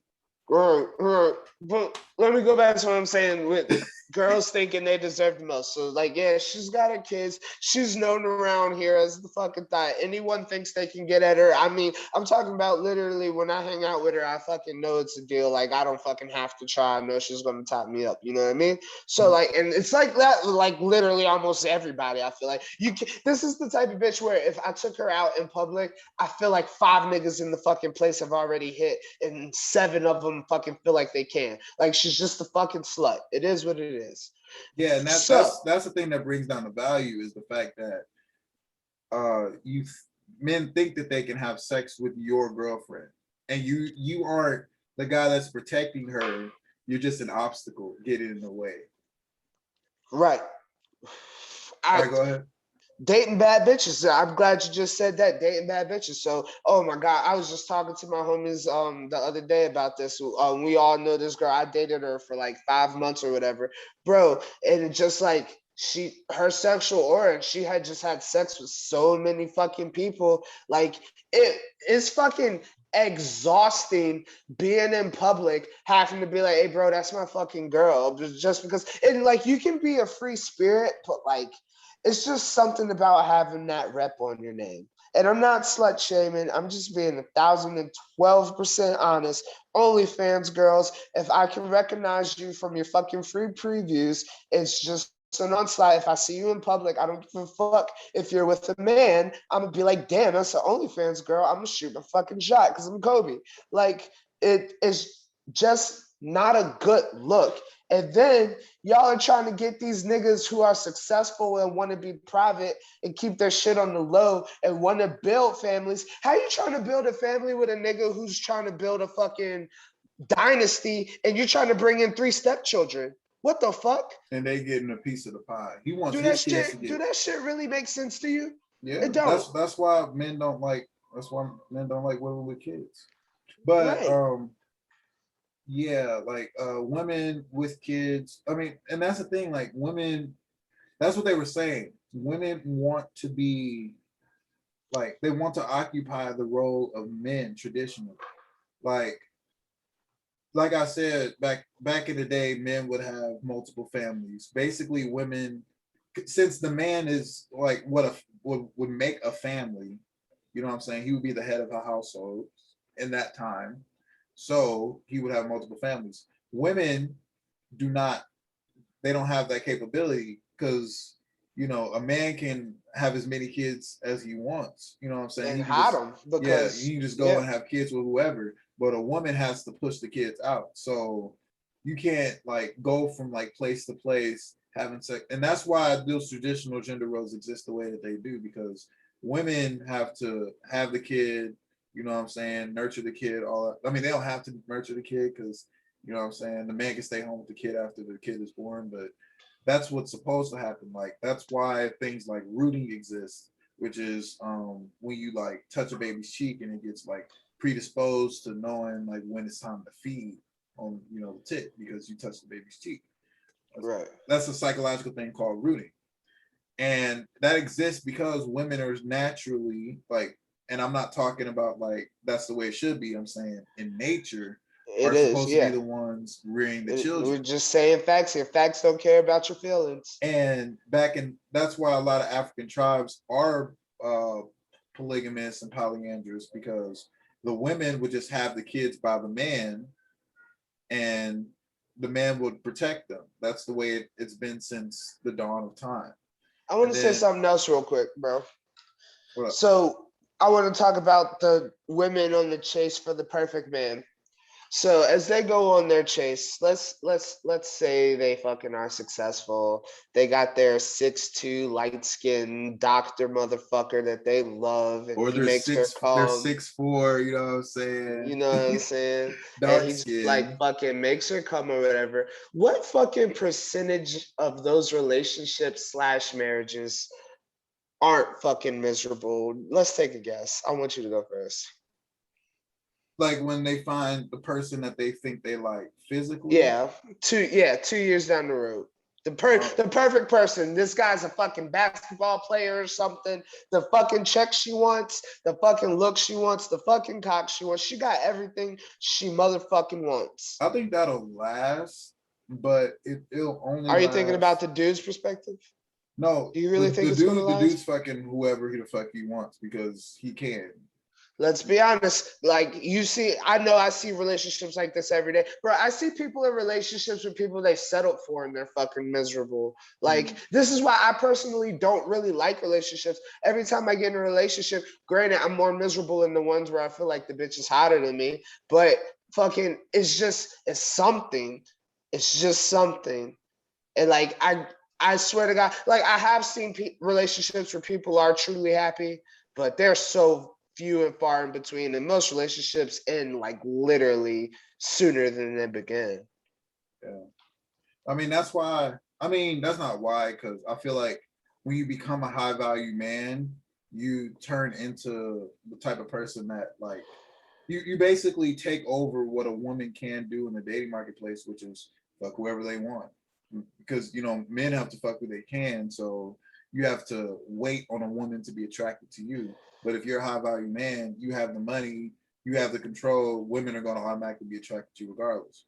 That's why I'm trying to turn myself into a high value man. Well, I was before I wanted a relationship, because you know, the only thing that separates me from a high value man is money and a six pack.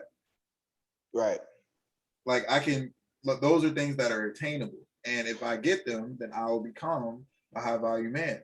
But I mean, you're kind of right. I guess we're all trying to make ourselves high value men. I mean, you can say I'm over here trying to make myself a yeah, high but value man. it, and this goes back to that. This is why Kevin Samuels was talking so negatively about communism and all that stuff, because this goes back to the capitalist mindset of, you know, people that are high value men are rich, but there's only so much money to go around. Right. Everybody can't be rich. Right. You know what I'm saying? Well, technically everybody can, but the people that are super rich now have to give up some shit. It wouldn't be high want value if everyone was rich. If everyone had the same amount of True. money, then no one's rich. True. That's true too. So that's what basically that's how that ties back into what, you know, he was saying about communism. He was like, people want communism. He was saying basically life isn't fair. You have to suck it up. You have to try to either attain to become a high value man, or you have to just live with whatever you get.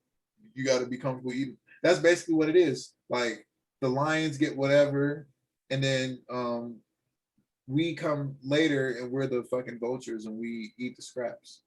I fucking see, and that's why I can't fuck with that, because with that nigga saying true, that. though. It is so true.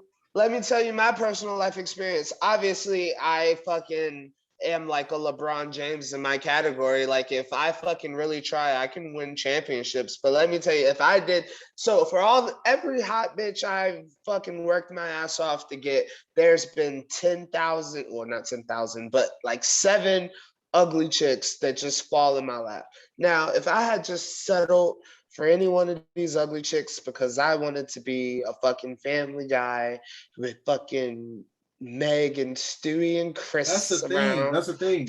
Like, what the fuck? I would be so disappointed in myself. That's another thing that they said. Women settle for regular guys. Men don't settle for regular girls. Men just go for regular girls to have sex. But that's why when the women called in, he would rate them on their like appearances, because he was rating them for marriage. So back in the day, if you wanted to marry a woman, you went for the most attractive woman you could get, because you have to be with her for the rest of your life, and it had to be somebody that you enjoyed looking at for the rest of your life. But now in this hookup culture thing, you can just fuck wherever you want, or fuck just fuck whoever. You know what I'm saying? You don't really have to worry about, you know, how your kids are gonna look, because everyone's, you know, wearing condoms, using contraceptives, all of that. So that's basically what he like. And I mean, he was kind of right on that. Like back in the day, like women were married for security and men married for beauty. So women found the most secure man that they could get. Now, women marry for extravagance, and men still marry for, you know, beauty. Yeah, dude, but I don't know. I don't fucking see myself ever getting married, but like I already. Yeah, even if I was rich, I wouldn't. Actually, no, I would get married. I'm not gonna hold you. I would. I'd probably get married to. I probably just get married to, like, I would get 2 women, and that'll be it. What about the chick you're dating now? Because she's cute. You see potential? I wouldn't. Well, I she is definitely marriage potential, because she has a career. She believes in the same stuff that I believe in, as far as like relationships being equal partnership and all that stuff. So we both have good potential to, like, and she's already in her career field. Like she's like she's older than me. She's like 26 or 27. So she's like established herself already. So she is a high value woman, which is why I like her so much, because I'm, you know, striving to be a high value man. Like I'm in grad school, you know, working on my body. You know, I'm already smart, so, and I'm already tall. There's just certain things that God get, and you know, I'm working with something. All right. So there's just certain things God can give you to make you a high value man. Like, I mean, you can be rich and be 5'8", 5'7", and be a high value man, but women go for guys that are tall. You know what I'm saying? Like, we know this. Yeah. So, question. Let's make the high value man scale, 1 being the lowest, 10 being the most high value you can be. Where are you at right now? I'd say I'm like at a 5. Oh, really? Yeah, I put myself at a 5. That's right now. Once I like get my degree and like do my 5-year plan and all that stuff, I'll probably be at a 7. And then if I have success, I'll be at a 9. Oh, that was very humble of you, Aaron. Yeah. Well, I gotta look. Wait, and the people that like rate themselves like a 10 right out the gate, and they like, what are you doing to be a 10? You don't have 6 figures. You're Right. not over like, and the only reason I put myself at a 5 is because I have a degree and I'm over 6 feet, which is thing like that could get me a woman on its own. Right. You know what I'm saying? And I'd probably be a 6 if I was in shape, but I'm not in shape. Right. So if you don't have money and you don't have the means to, take care of a woman financially, then you're nowhere near above a 6, even if you have all the other attributes. Now, Yeah. you could be a 7 if you're like, very attractive anyway. You know what I'm saying? Yeah. Then you just be able to have sex with whatever woman you think that you want, but you ain't gonna be able to have sex with like a professional model or like a video vixen. You ain't gonna be able to have sex with them, but you can have sex with the hottest chick in your neighborhood, which is not bad. But if you're making me really wonder how the fuck do I do what I do? Yeah, but I'm saying in general, like you can nowadays, since women fuck whoever they, you know what I'm saying, they fuck whoever they want now, because now there's no slut shaming and stuff, so they just fuck whoever they feel like fucking at the time, and that's fine. But women that like want to, save themselves, purity, all that stuff, or like just go after high value man, would just go for a man with money. And the best way to be a high value man, even if you don't have all the other stuff, is to get money.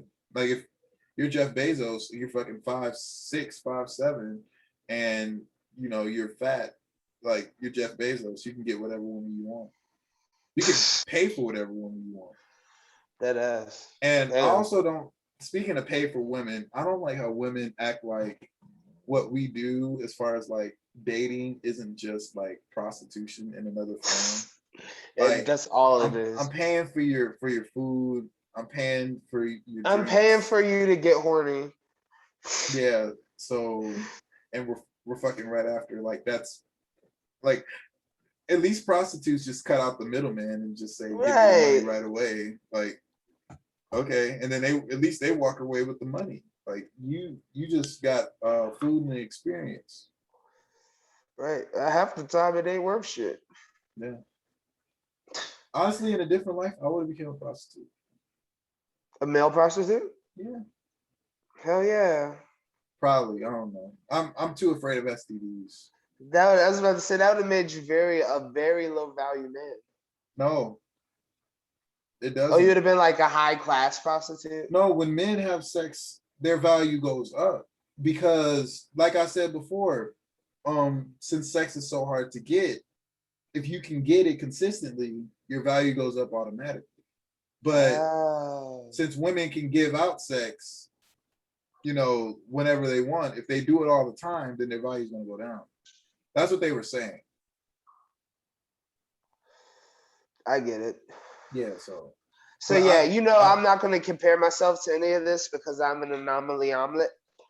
I don't believe in slut shaming. On either side, stop shaming men for having natural sexual urges, and men need to stop shaming women for the same shit. Just let people fuck whoever they want to fuck. If you want to fuck the person with consent, with consent. If you want to be with the person, ask them if they fucked over a certain amount of people, but don't just ask them that right away. Ask them before y'all about to have sex. And if they get offended, then that's their fault. Dude, remember when we were recording Pale Moonlight and we fucking just wrote the "We're a Virgin" wave? I'm gonna do that forever. Whenever I get asked, I'm a virgin. Ain't nothing wrong being a virgin. Nothing's wrong. Actually, no, there is. There is. If you're a virgin, if you're over 20, you're a virgin. You need to stop. You need to pay for it. Yeah, I mean, yeah. I don't, and that's the thing. I don't care about like sex work. Like I've gone through a drought before. It's not like if you want to have sex, then do it. Like I don't know why people are so quick to demonize people for wanting to have sex. Like it's the most natural. Like it's literally like being mad at somebody because they went to take a shit. Like, and prostitution is taking a shit and paying for the bathroom. Right. That's basically what it is. It's like, it's the most natural thing. It's like it's the urge to eat. Like, it's the urge to shit. Like, it's a bodily function. I don't know why people are like putting so much, and this is why I don't really agree with what they said. It's religion. Well, no, Religion's because when they were when women talk about men being only wanting to have sex, it's because they're creepy or whatever, and it's like, men are going to want to have sex. Like, they should do it consent. They should, do it in a way that's not like creepy. But if they just ask, if y'all have been talking for weeks or months or years, y'all haven't had sex, then why are you like shaming the man into wanting to have sex with you? Like, it was like that thing where, that guy flew that girl out and put her in that hotel room. Like, there are a lot of women that were like, oh, if y'all were like phone sex in all those months and, he flew you out, then, what I'm saying, it should be expected that y'all should fuck. But you don't have to fuck him. But he also don't have to pay for your return flight. You also don't have to pay for your hotel room. True. And a lot of the women that saw that post said that, like, you shouldn't expect men to cater to you and do all that stuff, and you aren't, putting in whatever you something. Even if it's just, because sometimes sex don't have to do it. If you just show a man that you are putting in effort and trying to do something, he can appreciate it. But like, you know what I'm saying? But like, her not doing sex, she obviously wasn't, putting in enough work in other avenues for him to be like, fuck it. So they didn't do it. You know what I mean? Yeah, but it just goes back to the whole like inherent value versus earned value. That's why I put myself at a 5, because, I know that even if I get to a 10, well, when I get to a 10, I will be able to get whatever I want as far as like, sexual conquest. But it wouldn't be like right away. Like, even I was watching them talk about that on DJ Vlad. And DJ Vlad said if a chick didn't know I was DJ Vlad, then she wouldn't be inclined to do it.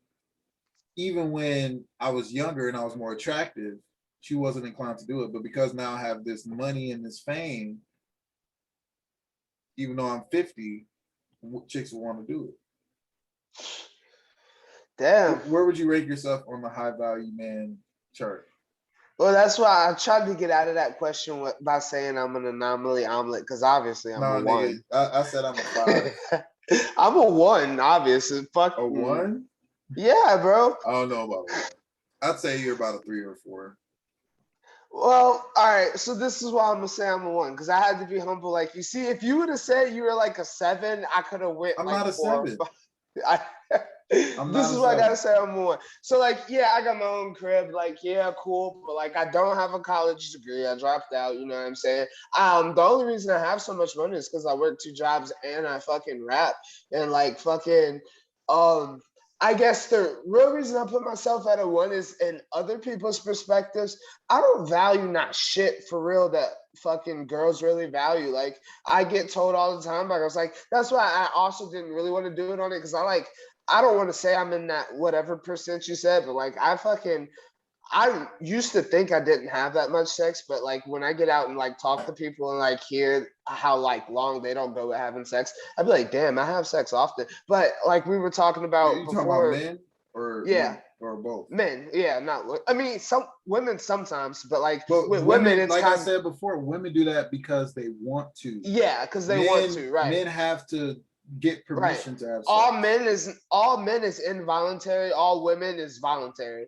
Yeah. So yeah, but yeah. So with that being said, like, but like, I also think I could get laid way more. I wish I could get laid more. We were talking about that earlier. I fucking miss more shots than I fucking make. I really only accredit my sex life to the amount of shots I take. I'm like Kobe. I fucking shoot every fucking shot. Yeah, there's this growing movement of men that, and I'm part of that. Like, I wait for a woman to make the first move.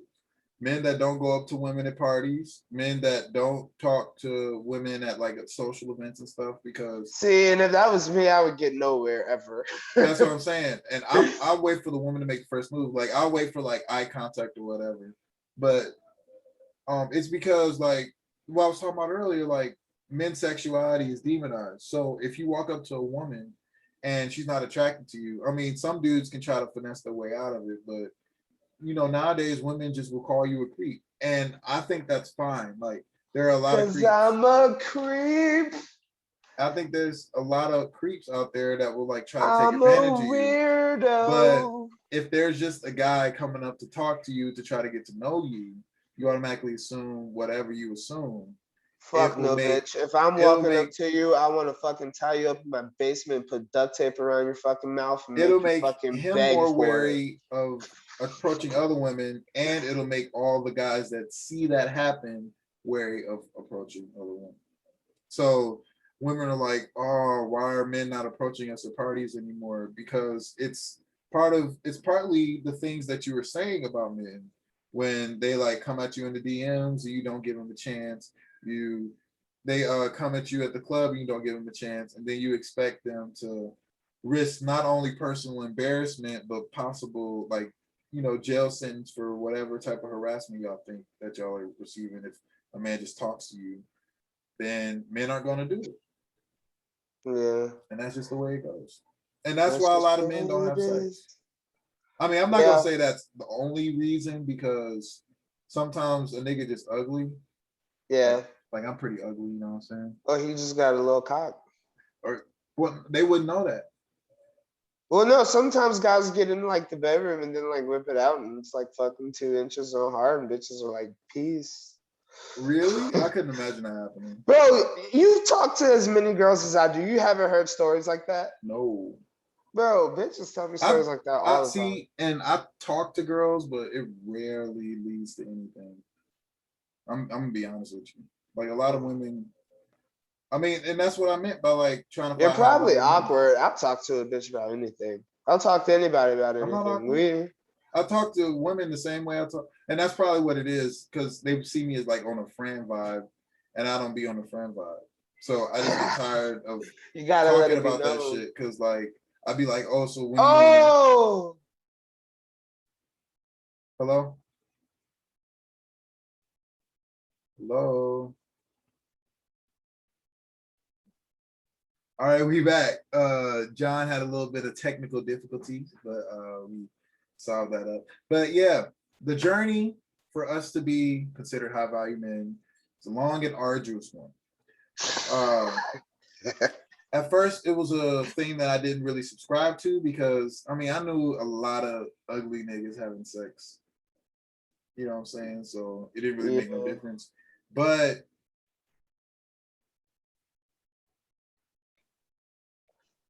and we back a second time, just like that. Sorry, everybody. Fucking, I took all my shit off. To us, it's crazy that to us 20 minutes passed, and then y'all like had like the 2-second pause. That's time travel. Did you eat in our 20-minute break? No. That came out of nowhere. Out of nowhere. And it was a natural one too. I can burp on command. Can you? Burp. Gross. I can, but that was a natural burp. Can't really replicate it naturally. Because even if you burp a command, it's like, like it sounds forced, but the natural. This sounded like the ESPN thing. da, da, da, da, da, da. I just got notification. Oh, what's our top 10 for today? Top 5. Top 5. Technically top 10, because I'm giving 5 and you giving 5. Top 5 GOAT rappers. I like how we went from we went from the playoffs to Afghanistan and America and communism and all that stuff, to men's rights activists and relationships, and now we're going to top 5 rappers. But these are the topics we chose, so let's roll with it. Because we do what we want, because we're high value men. Right.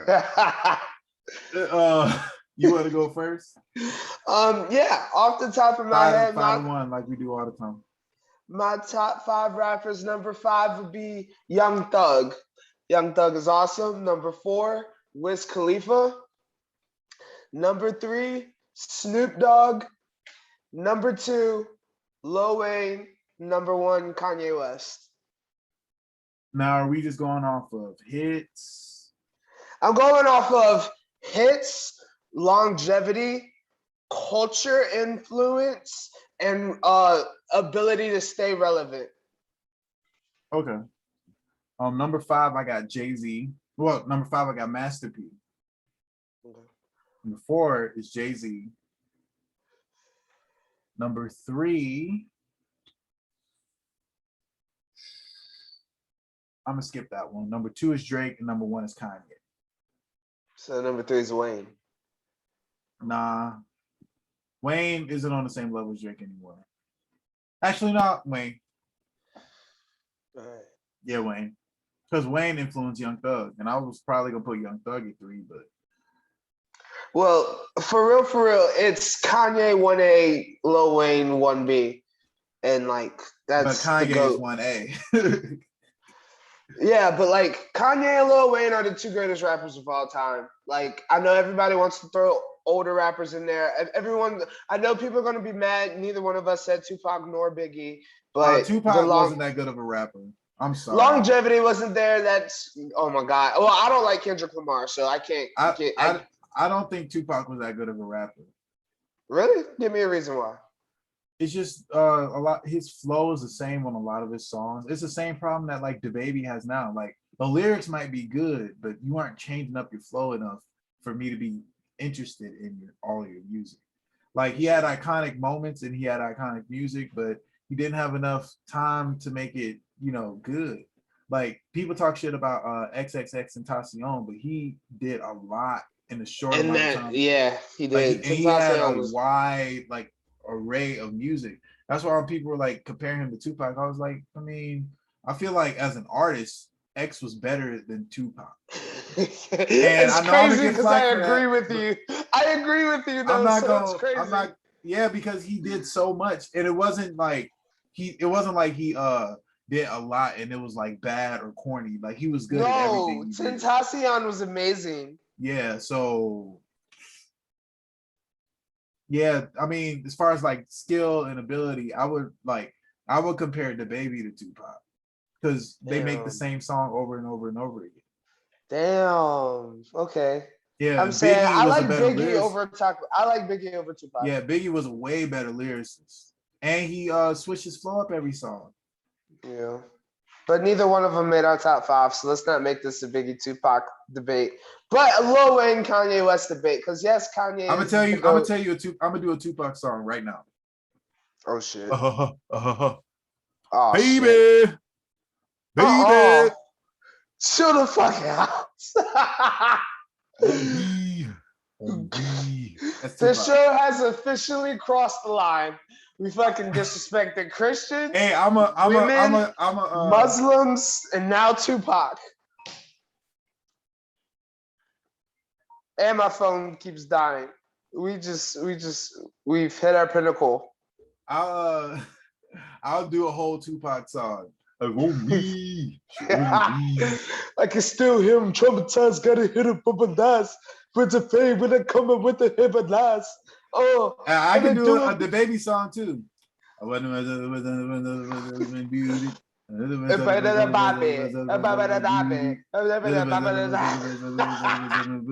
Let's go.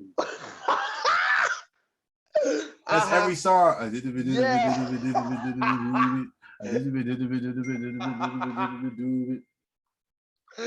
Oh my god. You're right though.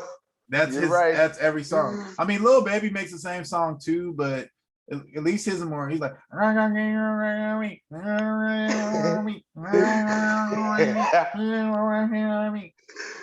but he switches up his flow.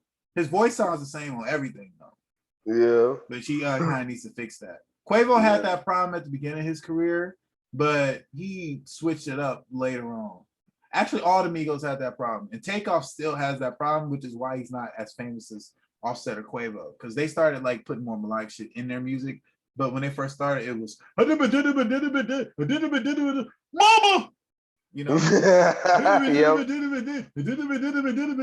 And Snoop Dogg talks shit about him for that.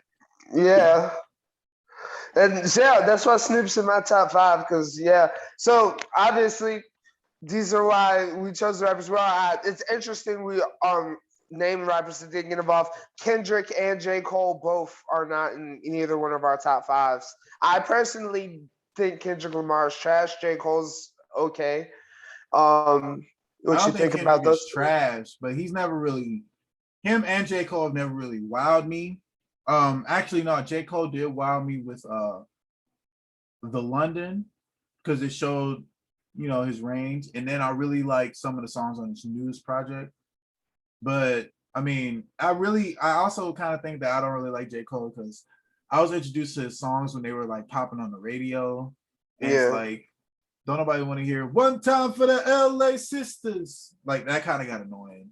Yeah. And then, you know, that's why I feel like he hasn't really wowed me, because I didn't really experience that like that era of J. Cole as like, oh, I'm listening to J. Cole. Ooh, I discovered this. This is awesome. It was like it's on the radio and they're playing it 50,000 times a day.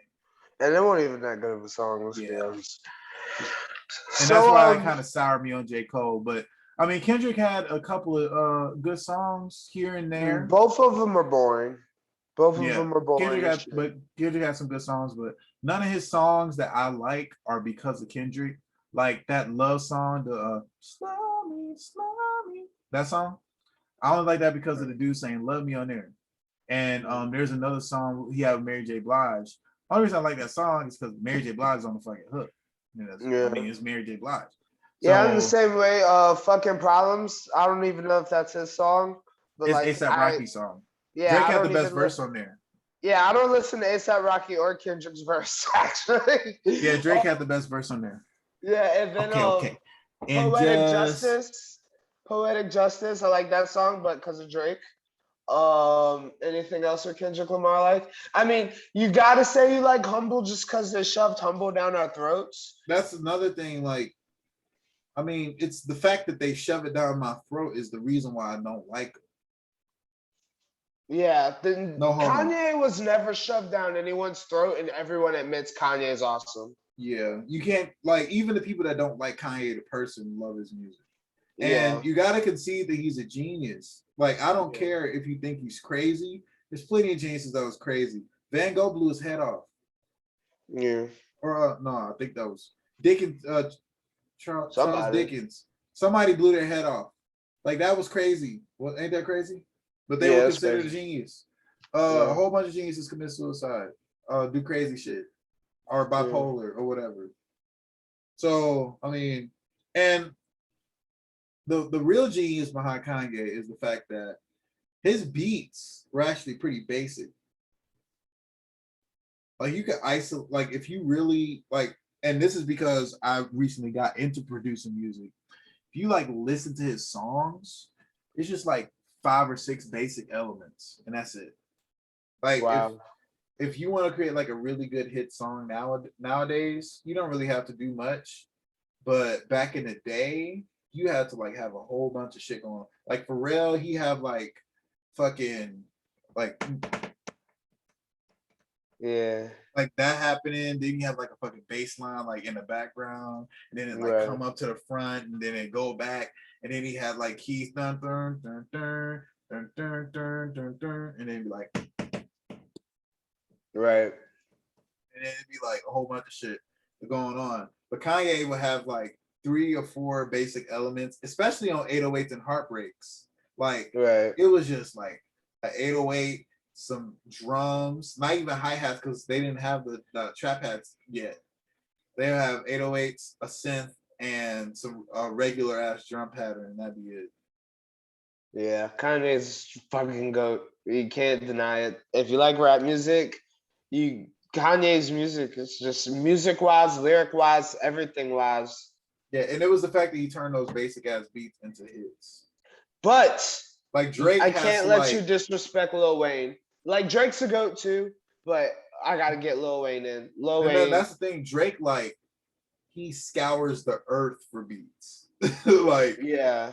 Pound Cake was like amazing. Like, did you hear Pound Cake? Cash rules everything around me. Cream, get the money. Dollar dollar bill, y'all. That song. No. They're like cash rules. This is a Drake song? Go get the money, money. The dollar bill, y'all. You ain't heard that? This is a Drake song? Yeah, Pound Cake, Crew Love, those are just great beats, and Drake makes them better by adding his sauce and flavor. But those are just great beats. And I mean, not the same thing with Lil Wayne, because Lil Wayne, but he still did the same thing because How to Love was a great beat. He did the Ice Cream Paint Job. That's we're really like, I mean, he did more stuff like for Fireman. You know what I'm saying? Back in the day, he was on. Wasn't he on Back That Ass Up? Yeah. Damn, Lil Wayne really been making music. After you back it up, then drop, drop it like it's hot. Yeah, that nigga really been making music since I was born. Yeah, Lil Wayne's a goat. I don't know why you trying to deny Lil Wayne's goatness. Because so is Jay-Z and Master P. But I put him at number 3. The only reason I'm saying Drake is better is because he surpassed Wayne. When?